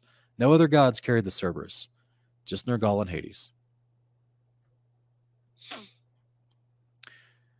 Nergal is Era. He is Hermes. He is Anubis. And he is Hades. It's the same god. Now, the Babylonians, a little bit down, supposedly according to archaeology, a little bit down the road from the days of Nergal, they actually had a tale, what's called the Epic of Gilgamesh. That was one of the more popular writings found in archaeology. And it's widely believed that two of the main characters in the Epic of Gilgamesh represent Nergal as Gilgamesh's best friend, Enkidu. And Enkidu is described as a wild beast of a man whom Gilgamesh, that would be Nimrod, trains and takes to battle with him as his helper. This is another strange depiction of Enkidu and Gilgamesh. It looks extremely non-heterosexual, but this is just from ancient hieroglyphs, from ancient Babylon. So guys, you remember me talking about the seals? We talked about this in part 15. So the seals, this is where I try to give you the breakdown about Revelation chapter 6, verses 1 through 8. Those all are happening at the start of the 42 months of the reign of Apollyon, which is the beast that comes out of the pit. It happens at the start of the 42 months. So when the first beast comes out of the pit, the second beast is right behind it. That's exactly what Revelation 6, 7 through 8 talks to us about. Its writer's name was Death. Let me just go ahead and read the verse 7. When the Lamb opened the fourth seal, I heard the voice of the fourth living creature say, "Come." Then I looked and I saw a pale green horse. Its writer's name was Death, and Hades followed close behind. They were given authority over a fourth of the earth to kill by sword, by famine, by plague, and by the beasts of the earth. Guys, just as Revelation 9 tells you the literal name of the first beast, Revelation 6 tells you the literal name of the second beast. Apollyon and Hades, two ancient Greek gods, Apollo and Hades. It's there. It's just in the text. It's in the text. It's been there the whole time. It just took us to research who were these names in history. What's their story in history? Oh, and then we figure out, that now we can see them everywhere in the Old Testament. They're the Babylonian gods, the Egyptian gods, the Greek gods, the Akkadian gods. It's all the same. And apparently they're coming back. Revelation 13, 16 through 17 talks about the second beast required all people, small and great, rich and poor, free and slave, to receive a mark on their right hand or on their forehead so that no one could buy or sell unless he had the mark, the name of the beast, or the number of its name. Sounds like someone in control over all merchants and trade, right? Like the description of Nergal and Hermes and Hades. So in our modern day, we have something that's being pushed on our society. It's already thriving in China. It's already oppressing people in China. It's called social scoring. It's a part of what's called a social credit score. And it's basically depending upon your behavior, the state is allowed to give you a rating, basically like a credit rating, except it's not based just upon your financial decisions. It's based upon all your lifestyles. And of course, it has to be monitored and enforced by the government as well as the merchants that you interact with on a daily basis, where you buy your food, where you pay your bills, all that stuff. So this has already been going on in China, guys. This is being pioneered, I should say, in China. And they're trying to bring it to the U.S. as well. They're trying to bring it across the world, because how else can they tie your behavior to your commerce? So as explained in a very, very basic break, this is probably the most simplified basic I could find. I thought it was a nice little graph, but this is what China's social credit system looks like. Each citizen is given 1,000 points, and they're monitored to judge their behavior and rated according to their behavior. So this requires monitoring at all times. And say on the left-hand side, you can gain points in their social credit score system by donating blood or money to organizations or engaging in charity work. Okay, sounds great, right? Sounds good. Or praising the government on social media. Wait a minute, what? That just took a turn. Literally in the graph and also conceptually, that just took a turn, right? You're like, oh, well, yeah, donating money to people that might need it. That's great. I personally won't donate blood, but that's interesting. The elite definitely wants you to donate blood for their rituals, but then engaging in charity work. I mean, how could that be bad, Sean? That seems nice. Well, I mean, wouldn't it be nice if you had more status in society because of your good works? Yet, meanwhile, my Savior tells me that when I give, don't let my left hand know what my right hand's doing. Much less get rated in some sort of weird social system where I'm actually getting points and a betterment in society and favoritism in society based off of me getting acknowledged for that good work. This is the opposite of Scripture. Father wants you to do it because it's in your heart, not because you're going to advance the society. Deuteronomy 15, which is the basis of giving to those who are in need in the Torah, Yahweh says, don't do it to get recognized like the Pharisees. When you give, don't let your right hand know what your left hand's doing. Meaning, don't make it a big deal. Don't make a thought of it. Don't praise yourself for it, and don't receive praise from other people for it. Just do it, man. So, it's this, this is the opposite of that. And also helping the poor is down there. But also, like, why would I want to praise the government on social media? That's backwards. Like, that's what gets you points in their twisted social credit score system. Now, on the right-hand side, you can lose points by not visiting your aging parents regularly. So now they got your parents telling on you, apparently. I don't know who tells on you unless they realize, oh, your parents, that means that they're, I mean, it doesn't even specify whether your parents are in some sort of elderly care home or not. I mean, most people in China, their parents live with them. They don't even have the type of culture that we have in America with elderly care, senior citizens centers everywhere, and elderly homes everywhere. Like most of them people, their parents would live with them when they get to a certain point. But that means that if the parents aren't living with them, then who's telling on these people if they're not visiting their parents regularly? And what is regularly? Who's deciding what's regular? It's the most oppressive authoritarian 1984 idea that's bathed in potential good works, but it's not at all. Oh, if you get caught cheating on an online game, well, that means they're monitoring your online activity to find out if you're cheating. If you're insincere in apologizing for the crimes you've committed, meaning they don't have to believe you if you try to make amends with somebody, and they can still dock your credit score because they have unforgiveness. You see how who's monitoring this? The government doesn't have the people to monitor it, so it has to come from the people themselves, which means the people themselves have to make an internal decision on what they report as good or bad behavior for these scores. So if someone tries to come and apologize to you for something, and you're not agreeing with it, and you don't like their apology because you're still angry at them, well, now you're rejecting Torah to continue to hold that grudge, and then suddenly their apology means nothing, so you'll continue to give them a bad score. This is anti-Torah, guys. This is, if you've ever want to see the game of life, so-called, all pun intended, literally the twisted version of what the Torah puts out, of what the Torah encourages people to do. This is it. And this is just the whitewashed, if I could. This is just the sterilized examples that are currently implementing this new system in China. Also, if you spread rumors on the internet, you can get docked points. Who's monitoring that? Who's determining whether it's a rumor or not? What if it's true information, but you're just labeled as a rumor, as misinformation? What if I said that the King of Kings, the Lord of Lords is coming back, Yeshua's coming back? Another person's like, oh, that's just a rumor. No, you can't validate that. I don't believe that. Dock you on your credit score. This is nonsense. I mean, it's obviously authoritarian control, but it's a game designed for the people to adopt the mindset of the authoritarians over them. So the authoritarians have people doing their light work for them. The enforcement of their authoritarianism is being done for them. You guys remember what we talked about in episode 10 of this series, part 10, I should say, of this series, of the collectivistic authoritarianism? That was one of the main of the top 5 things of Babylon, the top 5 ways, practices of Babylon that is consistent all throughout history. Number 1, the collectivistic authoritarianism. Social credit score. This is the implementation of it. This is the Babylon is trying to get its hooks in society to do its ways.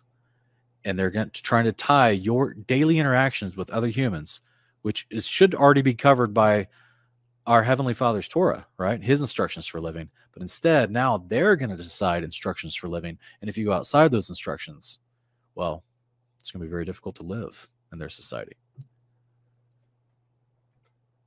Revelation 13, 16 through 17, the second beast required all people, small and great, rich and poor, free and slave, to receive a mark on their right hand or on their forehead, so that no one could buy or sell unless he had the mark, the name of the beast, or the number of its name. So a lot of people don't realize they're wanting to put on all societies across the world, across the planet, the flat plane of the earth. They're trying to put on all societies this social credit score. China's kind of a test ground because those poor people over there, those poor souls, are just, the mentality of them are so herd oriented. Like they're just a perfect cultural study to enforce that, because they literally just do whatever they're told, man. It's wild. Now I know there are believers over there. There's people that are trying to create dissension and they're just trying to kick back, but the masses, it's yeah, almost as bad as the United States. Yeah. Anyway, so they're connecting your daily behavior with everyone else to what you can buy, sell, and trade through social credit scoring. The beast says if you don't do the behavior he wants, which is to worship the first beast, you can't buy, sell, or trade. That's why I said right now that little graph looks like it's very sterile, right? Oh, you should go help the poor. You should go see your parents. That'd be great. You shouldn't cheat on online games, right? Don't spread rumors about people. That creates problems, right? Oh, I agree with all that. I agree with all that. It's about who enforces it. God's instructions through his Torah with the priests and the elders set up and the community and the deacons and pastors, none of that is to be a watchdog that just goes around and just starts rating people and limiting their ability to interact in life through someone else evaluating your behavior. None of that was designed for that. Like you, and especially if there was a charge brought against you for some sort of wrong behavior, you had to have a, specifically with specific charges, you had to need a second or third witness. But other times, like this is Matthew 18, guys. You would encourage to go to your brother and work it out and forgive each other and do your best. Go to them once or twice. If they reject it, then the third time, then you bring in the elders to try to address the situation. But that was only if the sin was serious. If someone lies to you, you can either call them out, you can not believe them, or you can walk away and just say, all right, well, I know how to not interact with that person anymore, and may God lead them into better behavior. But you're not going to, every time you think someone's lying to you or spreading a rumor or something, or cheated on some game you're playing that has no consequence to anything in life, you would not go run and get an elder or priest and say, this guy cheated, oh my gosh. There's not even a penalty listed for lying in the scriptures, but yet it's called a sin, a transgression of the covenant. You don't want to do it. The enforcement is the collectivistic authoritarianism of Babylon with the social credit score system, which will be the same atmosphere with the mark of the beast.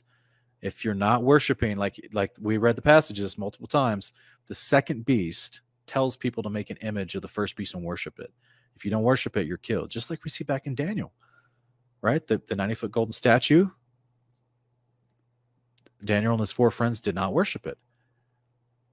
So who told on them? The people, right? The guards, the people that are in charge. Same thing with Daniel being persecuted in the days of Darius. The other political advisors came and looked through Daniel's window to see him praying 3 times a day, and then told King Darius.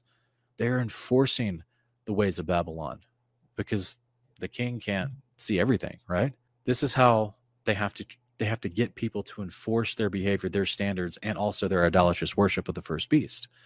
They have to have all the people on their side, on their team, the sheep, like zombies, we're going to talk about in just a minute, that actually go out and enforce the worship, the false idolatrous worship of the first beast.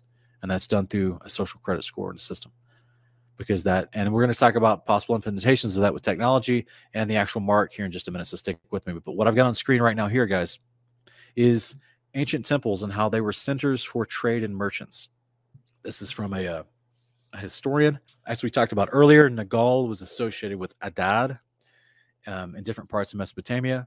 And this is talked about the temple of Adad and Ashur and Ishtar and Ashara served as warehouses for merchandise and votive offerings that they managed, but the treasuries of the god Ashur might have been kept in the city hall since it was under the responsibility of the steward. In Canis, which is one of these places where they had a temple to Adad, oaths were sworn at the gate of the god Ashur, also called the sacred precinct, which might have represented a chapel and dedicated to the god as a part of the Karam office complex. The priests of Adad, Ashur, Ishtar, Suan, Samaz, and Saramatan, also cited for their role in the trade. Manuba, priest of Asura, was the recipient of silver earned from trade in Anatolia. That's in the area that the book of Revelation was written to. And the priest of Suan possessed one of the few houses where it was possible to buy both tin and textiles that would be exported to Anatolia. Guys, ancient temples were centers for commerce and trade, profit, and the priesthood, even the female servants. I didn't have a chance to read the entire passage from this historian. Further up in this particular article that this paper that he's written, it talks about how some of the young maidens who were devoted to the god Adad or Ashur and that were never able to marry, they were then given certificates of business, of bonds, to go to other cities and do trade on behalf of the temple. So, like the temple itself, as it says, served as a warehouse for merchandise and the votive offerings that they managed. These are goods and service. These are merchant. These are textiles. These are tin, metal, and textiles, cotton, silk, spices, anything that is traded within the city. Their temples served as this is their Amazon warehouse, guys. Their temples were the warehouses for these goods. The place of worship is directly related to the place of merchants.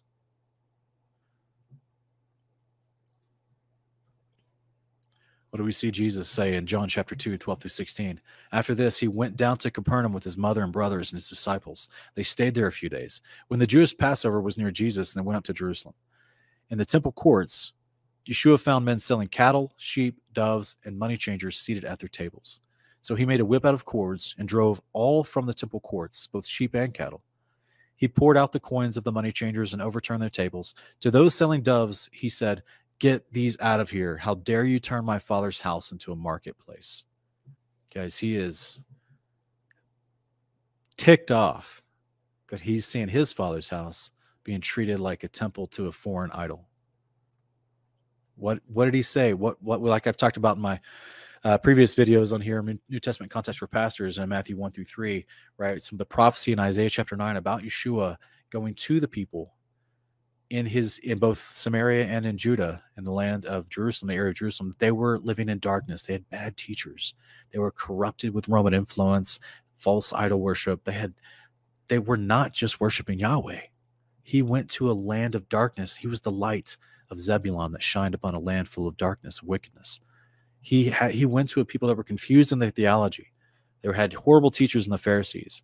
And this is one of the moments of abuse where the Pharisees is allowing idolatrous merchant behavior to go on in the temple of Yahweh, like happens in the temple of the Babylonian gods and the Assyrian gods. Because they were not doing the Torah. This is where hopefully anyone watching that doesn't understand the New Testament and thinks the law is bad, you might want to know the difference between the law of God and the law of the Pharisees. Very different. John 14:2, do not let your hearts be troubled. You believe in God, believe in me as well.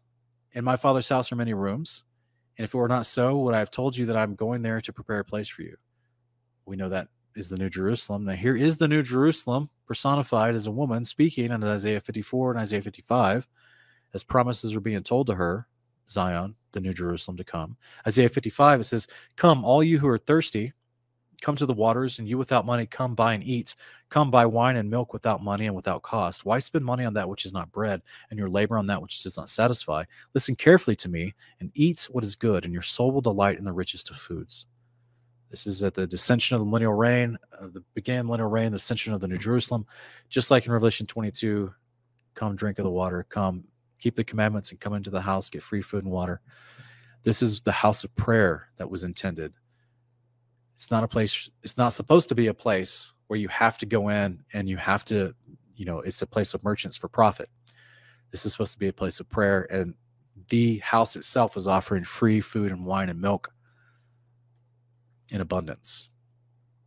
Now, during the feast days, Deuteronomy 14 will kick in, and we explain that in another video, but the point is, that's once the millennial reign is active and people are traveling from afar and bringing their money with them. But the point is, this whole concept here is that the New Jerusalem will have its own abundance.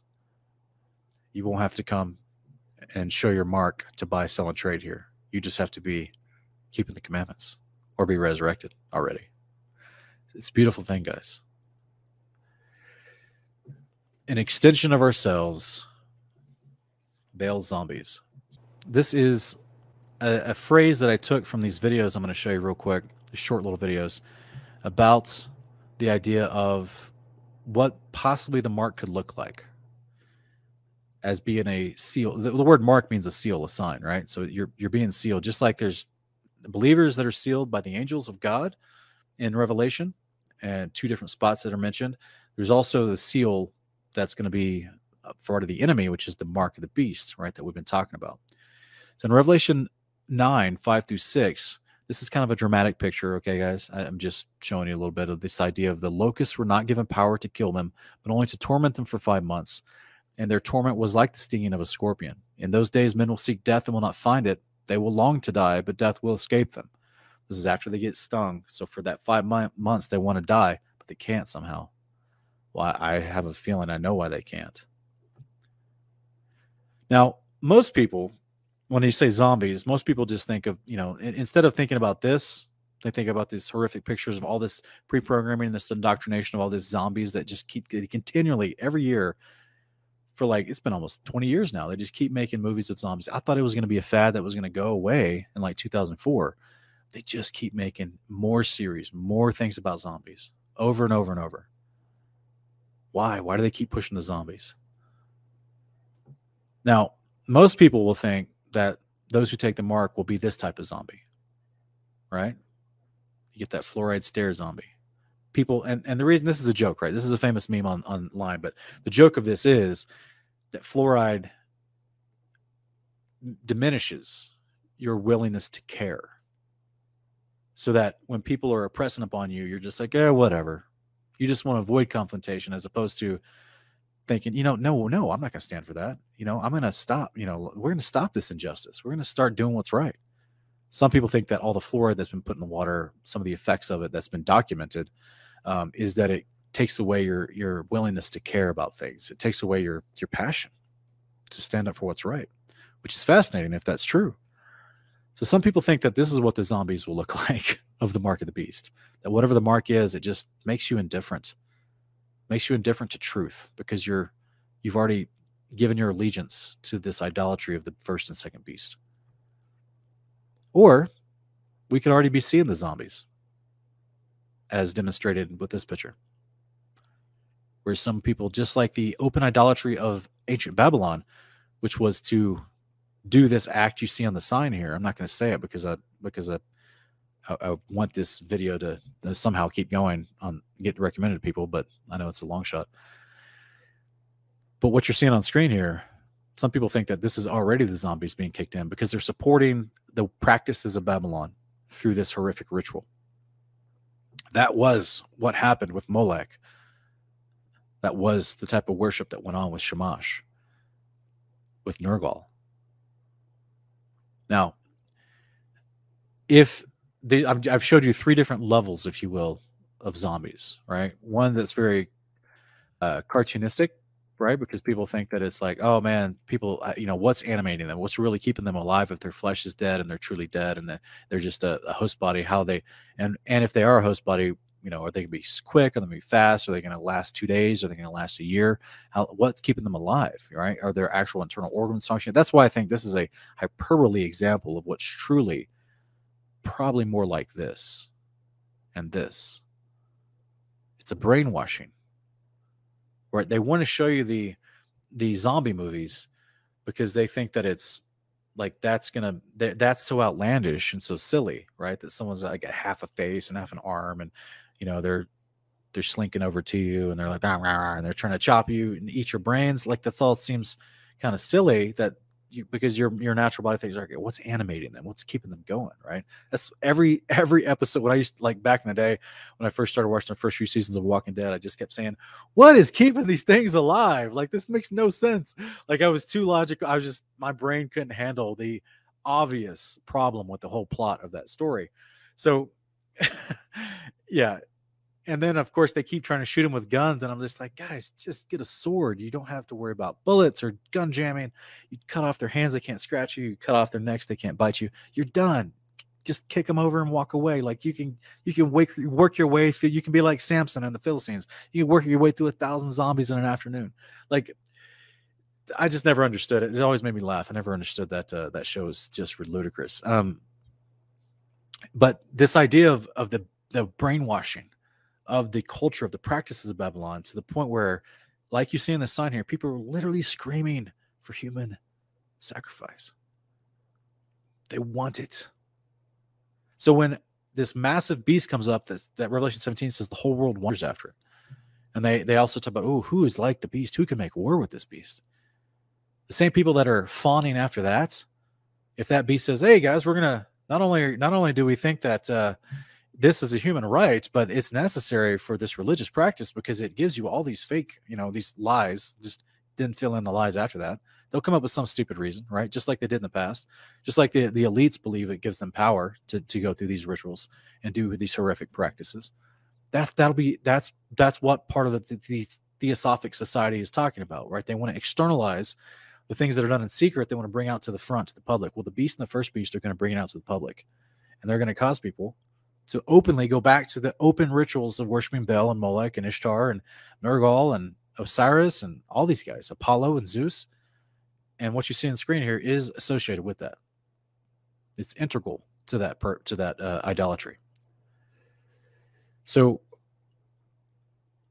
Matthew 24, 9 through 14, says Jesus, he says that then they will deliver you over to be persecuted and killed, and you'll be hated by all nations because of my name. At that time, many will fall away and will betray and hate one another. Many false prophets will arise and mislead many. Because of the multiplication of the wickedness, the love of most will grow cold. But the one who perseveres to the end will be saved. And this gospel of the kingdom will be preached in all the world as a testimony to all nations, and then the end will come. Is that the gospel of Jesus dying on a cross? Jesus is talking here. This is Yeshua. Is he talking about, did he say the story of me being crucified on a cross would preach to all kingdoms and then the end will come? Sure, it's included in the story of the kingdom of God. I mean, that's the backstory of how Yeshua came to earth, but manifest in the flesh, obedient until death, perfect without sin, then was resurrected to his glorified state and given the priesthood as the king and high priest over the kingdom. So if you want to focus your message on who the king of the kingdom and the high priest of the kingdom is, you can talk about Yeshua's life, death, and resurrection all you want. But that's not what Yeshua talked about. He only mentioned that not even a handful of times, 2 or 3 times. 44 times in his ministry, documented through the Synoptic Gospels, he talks about the gospel of the kingdom. This is one of those 44 times we're reading here. The coming of the city of Zion. Which he enacts the ability for it to come. He makes it a possibility. We praise him for that. He's amazing. We give him all reverence and respect. He's our Lord, right? He's our Savior. But that's his message, talked about this kingdom that's coming. And Yeshua claims that while the love of many are growing cold because of lawlessness, this gospel of the kingdom will be preached in all the world, testimony to all nations. I'm going to talk about that at the very end, guys. And I got to wrap this up because I've got a Lighthouse meeting coming up pretty soon. Revelation 14, 9 through 11. A third angel followed them, calling out in a loud voice, if anyone worships the beast in its image and receives its mark on its forehead or on its hand, he too will drink the wine of God's anger, poured undiluted into the cup of his wrath. And he will be tormented in fire and sulfur in the presence of the holy angels and of the Lamb, and the smoke of their torment rises forever and ever. Day and night there's no rest for those who worship the beast in its image, or for anyone who receives the mark of its name. Let's focus on that. There's 2 parts of this, guys. This part is if you receive the mark, you get the wrath of the Lamb. Well, that wrath is told to us as the bowl judgments. These are bowls of wrath that are poured out on the last day of the 42 months of the reign of Apollyon. The reign of the beast is only 42 months, and on the last day, which is the day Yeshua returns, the bowls are poured out. And as you read through all those bowls, guys, I mean, they're the malignant sores that break out on those who take the mark of the beast in Revelation 16, 1 and 2. Massive hailstones fall on people. The darkness that goes over the kingdom of the beast, people are gnashing their teeth, and like the sun burns people, right? This is happening to those who've taken the mark of the beast. This is the wrath that happens to them. Fire and hail is falling. This is happening to them. All the survivors that show up in the day of the Lord, as far as I can tell, that didn't happen to them. So we see a small instance of this in Joshua chapter 10, when Joshua's facing the 5 Amorite kings and they go to battle. And it says hail starts falling from the sky and it just hits the Amorite soldiers. Seems to me like you got some angels up there with little sniper rifles shooting out hail. And it's killing the Amorite. And it says more hail killed the Amorite soldiers that day than the sword of Israel. Hail thrown from heaven. So I think it's fascinating that everyone who takes the mark, this is the point where you're included in this wrath. You're included in this wrath if you take the mark, guys. And it's the bowl judgments. Okay, so that means that let me try to break this down real quick. Revelation 9, we talk about the scorpions that come out and they sting people for 5 months.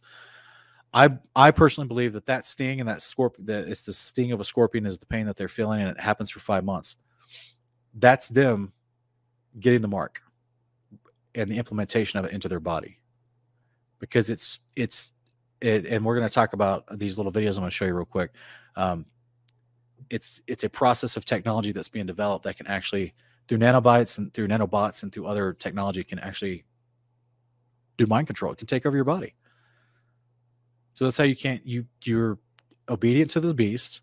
You're guaranteed to be lumped in with him in his wrath because you worshiped him and you took his mark, and you can't kill yourself because he won't let you. You've been taken over. You've willingly let yourself be taken over. Why? Because those scorpion-like things go and they attack people who do not have the seal of God on their head. Well, the people that have the seal of God on their head, the believers, they're going to get persecuted by the beast through warfare, through martyrdom in different ways. But as far as making someone a subservient conscript to the beast and the second beast, taking the mark, which automatically lumps them into this group that's going to get the actual bowls of wrath, those people, that's the ones that are targeted. So this is why you got to definitely make your decision early on who you're going to serve. Let's look at a couple things real quick, guys, about the potential concepts of what the mark of the beast could be.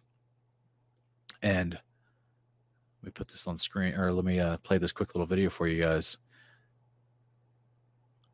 I think it's going to be fascinating.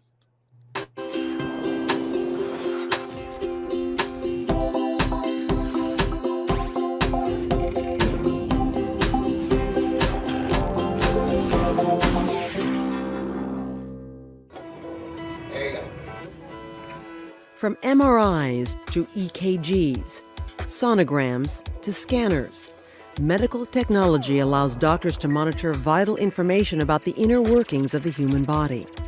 Imagine if some of these machines could be made so thin, light, and portable that they could be attached right to the surface of your skin and go wherever you go. There's some very sophisticated device functionality sitting on my skin now. Two NSF-funded innovators have done just that by engineering something called an electronic tattoo, a microelectronic health monitor that has the potential to revolutionize the field of healthcare technology. The electronic has always been rigid. To make electronics flexible, that's quite a challenge. The path taken by John Rogers and Hyun-Gong Hwang to develop the electronic tattoo is an example of how collaboration is often a key or critical part of the innovation process. It all started in 2005 when both men worked at the University of Illinois at Urbana-Champaign, and Hwang happened to stop by a lecture Rogers was giving on campus. Then we started talking, and we find John's work very fascinating, and John found my work on mechanics useful. So naturally, the two of us evolve and work together. At the time of their first encounter, Rogers, a material scientist and electrical engineer, was looking for new ways to use electronic circuits formed on the surface of silicon. Silicon is a natural semiconductor that has electrical properties between that of a conductor, a material in which an electrical charge can flow freely, and an insulator, a material that doesn't conduct an electrical charge at all. Semiconductors are the heart of most electronics today. So at a very simple level, you can use a semiconductor like silicon as a switching element to turn electricity off or on. Hwang, a mechanical engineer who has since moved to Northwestern University, specializes in the mechanics of curvilinear materials, which have surfaces that are wavy. Curvilinear surface means it's a surface that's not flat.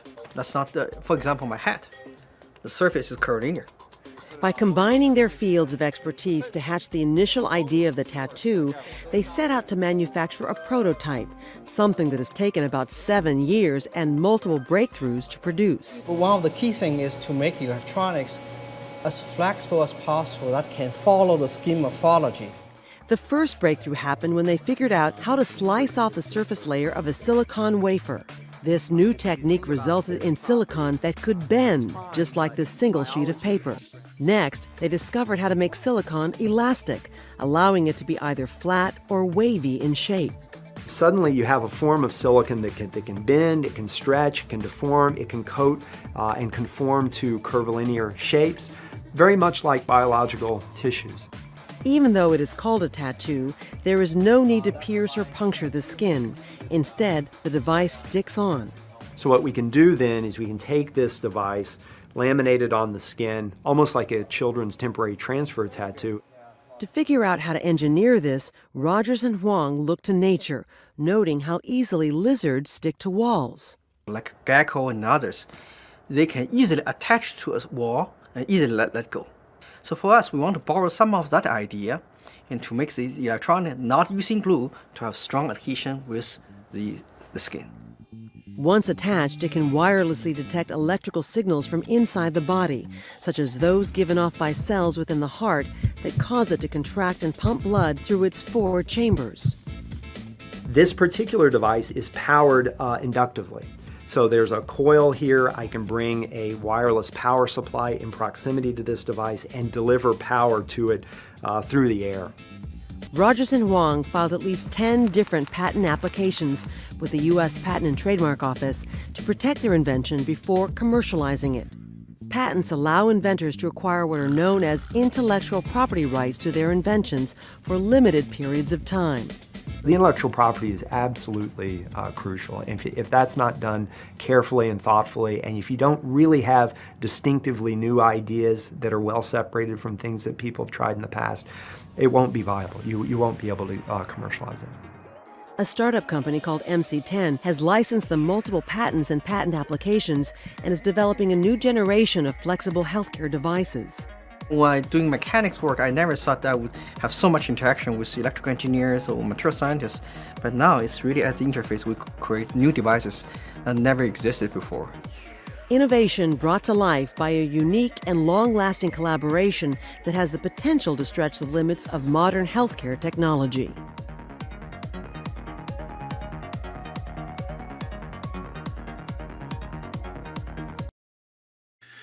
So there it is. That's just one little option. That's one little way that they're advancing into being able to have something that's super small, super flexible, that has high potential technological capability to affect your body in a variety of ways.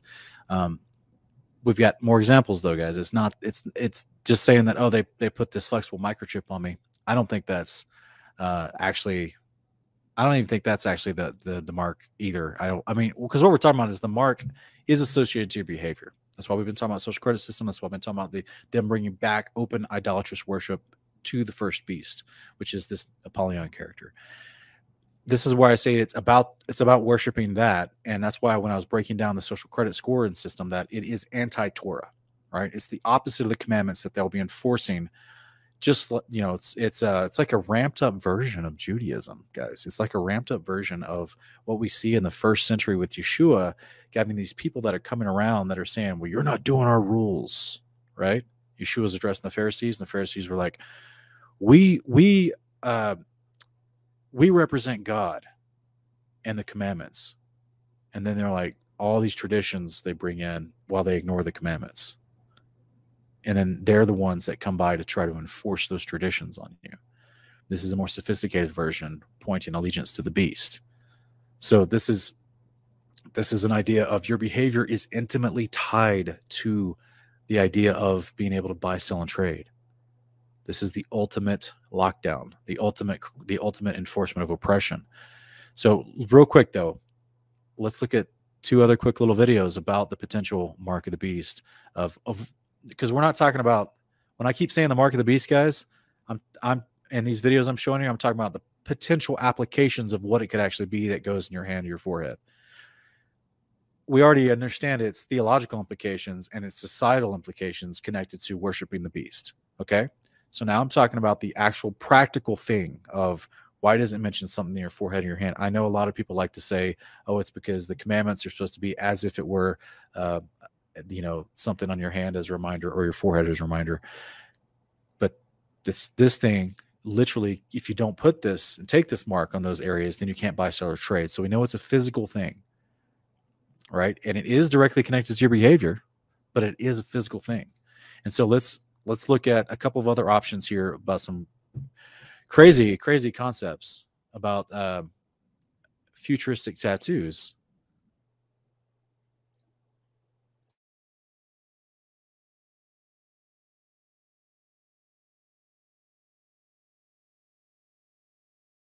Look at that. Microsoft. How appropriate.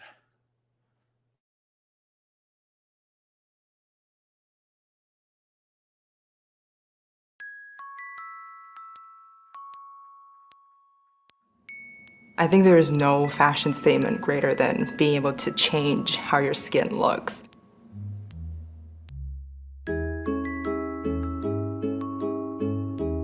So these tattoos enables anyone to create interfaces directly on their skin. The materials we use enable it to be very aesthetic and to reflect this metallic look. There's this emerging popularity in these metallic jewelry temporary tattoos. And they have really enabled the skin to be put in the spotlight again as a surface for decoration. We draw a lot from the usability and also the aesthetics of metallic temporary tattoos into the design of our on-skin interfaces. So this process is enabled by gold leaf. Gold leaf has been traditionally used for the frames of paintings, or they have been put in vodka or even on chocolates.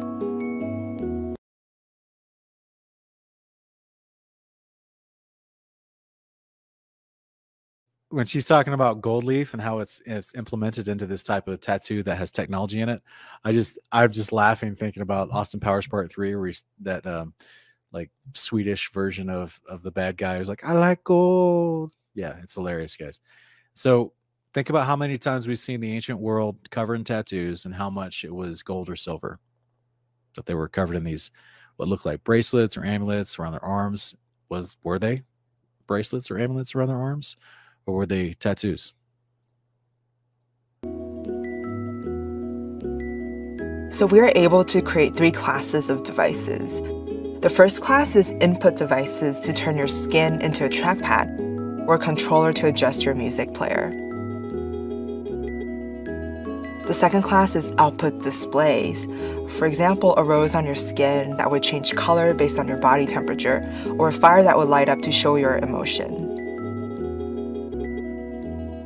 The third class is communication devices, such as NFC tags, so you can read data directly off your skin. Okay, guys, you see that? It looks like it's fun. The first 2 examples they gave was like, ooh, it can be temperature sensitive, so you can change temperatures when you get change temperatures, or if you have emotions that cause different things, right? You can, I mean, that looks very much like anime, right? If you're to be able to have it, show different types of colors on your skin, or maybe control your iPhone or so. Oh, but now it's actually able to store information through a scanner. So this tattoo, through specifically gold leaf, is allowing you to control access to information. I wonder if you could put your medical history on there, or your social credit score. We can even enhance the aesthetics of existing metallic temporary tattoos by embedding LEDs. Where I come from in Taiwan, there's this huge culture of cosmetics and street fashion. And they're highly accessible and very cheap, so you can very easily change and edit your appearance whenever you want. It's just such an integrated part of our lives. This is something that we purposely wanted to make accessible to anyone. You could just use any graphic design software on your computer, like Painter or something, to just design the circuit. And then you would basically hook this up to this very cheap vinyl cutter and just cut out the traces on the film layer on top of a tattoo paper. And after that, you can just layer on the gold leaf and then remove it.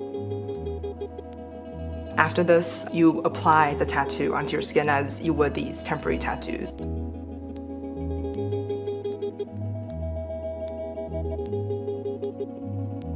In the future, when you walk into a tattoo parlor, you would come out with a tattoo like this. They will not only be very sophisticated technically, but they become an extension of yourself. Did you guys hear that? An extension of yourself. This next video I'm going to play after this one, he says the same thing. This is orchestrated, guys. This is a propaganda piece. They want to make it fashionable. They want to make it appealing to the young kids. They want to make it, tattoos are very popular. They're becoming more popular. And I expect to hear that phrase more and more and more. It's an extension of yourself. And so, yeah, this is all going to be directly related to worshiping the false beast.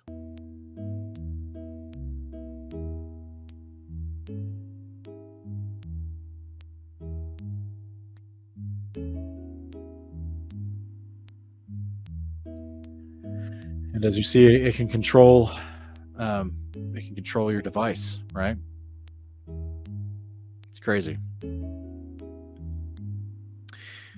So let's look real quick though at another.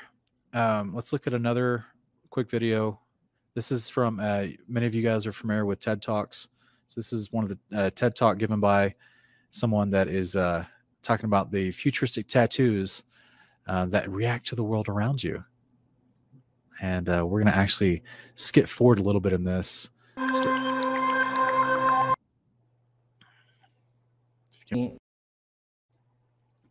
Did he say many animals and insects can see UV light, but mankind can't? Oh, you mean like a chimera referred to as a beast?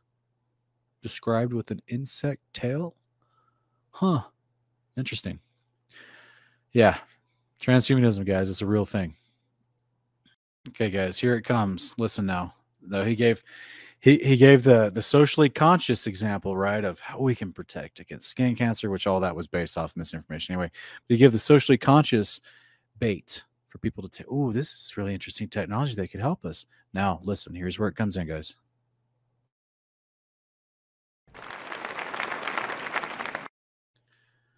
So it sounds pointless, right? Because as Ann McKenzie in the chat is saying, she's like, right, because I take my temperature all the time. No one does. Not until the last year and a half. Not until suddenly when plague, whether engineered or natural, I don't believe it's natural, but plague has caused the world to go crazy on, oh, do you have a slight temperature? We should let me put this little laser gun up to your head so I can test your forehead or your wrist for your temperature. Now, I'm not saying that the Onero is the mark of the beast. I'm just saying that it's all a precursor. It's all setting up the future. It's all conditioning the masses now in this regard of plague and pestilence to get ready for the enforcement of and this technology idea of how they would check people, how they would have this mindset of the people thinking, I need to get something on my forehead or my wrist, which, by the way, your right hand in scripture can also refer to the entirety from your elbow to your fingertips. So it's not always just the piece of the hand, but it can be your entire forearm as your right hand. So this is the idea that this is all just setting up the future, guys. This is a part of just like they've pre-programmed us for decades and decades, sometimes centuries, like with the globe concept. They've pre-programmed the masses to believe a certain thing. This is part of the pre-programming, is the increasing of making it more susceptible and more easily accepted to get some sort of augmentation in your skin and have it connected to your behavior and have it connected to your social consciousness, as well as your life and what you can achieve in society or have capability to do, as well as part of your worship in society. So it's all integrated into one. And this is some ideas for at least what they're revealing to the public as far as the technology they could use to do this. It's almost over, guys. We could, for example, have tattoos that gave us information about what's going on inside of our bodies, such as our blood sugar levels if we're diabetic, or our blood alcohol content if we're wondering if it's safe to drive. Or what if we could have tattoos that we could just change color or turn on and off at will? We could create tattooable displays that solve the problem of buyer's remorse. Yeah, you don't like your tattoo anymore? Just change it or turn it off. Or how about tattoos that make our skin stronger, less likely to be cut or infected or to wrinkle as we age? Do you guys hear that? I mean, in case you don't already understand that he's speaking transhumanistic language right now, and he has been since he started talking about the medical usage of these type of tattoos. Now he's just going for it full bore. Now he's just telling you, you could live longer. You could have no wrinkles. You could be stronger. You could get hurt less. We could monitor all your vital activities. We could keep you safe. Whole body be tattooed, guys. People would be gladly signing up for this. And yes, Windfeather, he said it again. It would be an extension of yourself. It's propaganda, guys. Pure I believe that all of these things are possible. In the future, tattoos will not only be beautiful, they'll be functional too. So, the only question left to answer is, what superpower do you want from your tattoo? Thank you. All right, guys. There is your, your new topic of propaganda that's being pushed onto the masses through this idea of tattooing. And how interesting that God's word tells you not to get a tattoo. That's interesting, right? I wonder, we've already talked about in this series, in this Investigating Babylon series, how the ancients had tech both with engineering, with architecture, with flight, with the manipulation of chemicals, with alchemy and theosophy, the idea that they could raise the dead even, chimera, advanced genetic, biological information. Is it possible that they had advanced tattooing? And listed amongst all the other practices of Babylon in Leviticus 18 through 20, where Yahweh tells his covenant kids of Israel, do not do their ways. He also includes, do not get a tattoo or markings for the dead. Very interesting. So, guys, I don't profess to know the exact implementation of the mark of the beast as far as specifically, will it be one of those nanobot style tattoos that you can't even see unless it's under a certain light, or unless a certain type of animal, a beast maybe, can see it? I don't know, right? I don't know. All I do know is that the behavior, the identification of the second beast is clearly given to us through scripture and through history. Literally his name is given to you, Hades. Just like the first beast is literally his name is given to you. We just have to figure out who these people are. And then we're also getting all the descriptions of how they're going to tie together worship of the first beast directly to your behavior and how that will limit you from buying or selling. And then, of course, there'll be some sort of implementation of this. But the concept is, guys, people are constantly asking us, and I apologize, I'm going to have to cut this short. My Lighthouse meeting starts in 1 minute. I won't have time for questions this particular series, but that's why I had to do it earlier in the day and then late at night. You will not miss when the first and second beast show up. All the things that are happening now, it's not the mark of the beast. Okay? You cannot accidentally take the mark of the beast. You will not miss when you see the beast. This is why I say again, why the world is not ready for what the scriptures tell us will happen, and the world accept it. Currently, the world is not ready to see the return of Anubis or Nergal, the return of a guy with two horns and coming out of his head, telling you that you got to worship his buddy. The world is not ready for that right now. I know there's a lot of apostasy in this world. I know there is, but there's still a large amount of people that, I mean, all of Islam would not follow after that. And a large majority of Christians would not fall for that. They would clearly know this is false idolatrous worship. I think there's still a lot of decades left before we get to the point where the world is ready for what Revelation tells us. So I don't know if that brings encouragement to you or not. I just want you to remember, guys, that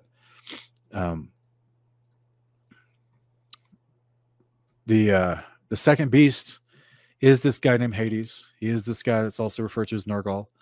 He is the right-hand man, if you will, to the first beast, which we've identified as Nimrod and Apollyon. Okay? And the Father has an answer for these two dudes, right? The holy bros versus the unholy bros. The first and second witness show up at the same time. The first and second beast show up.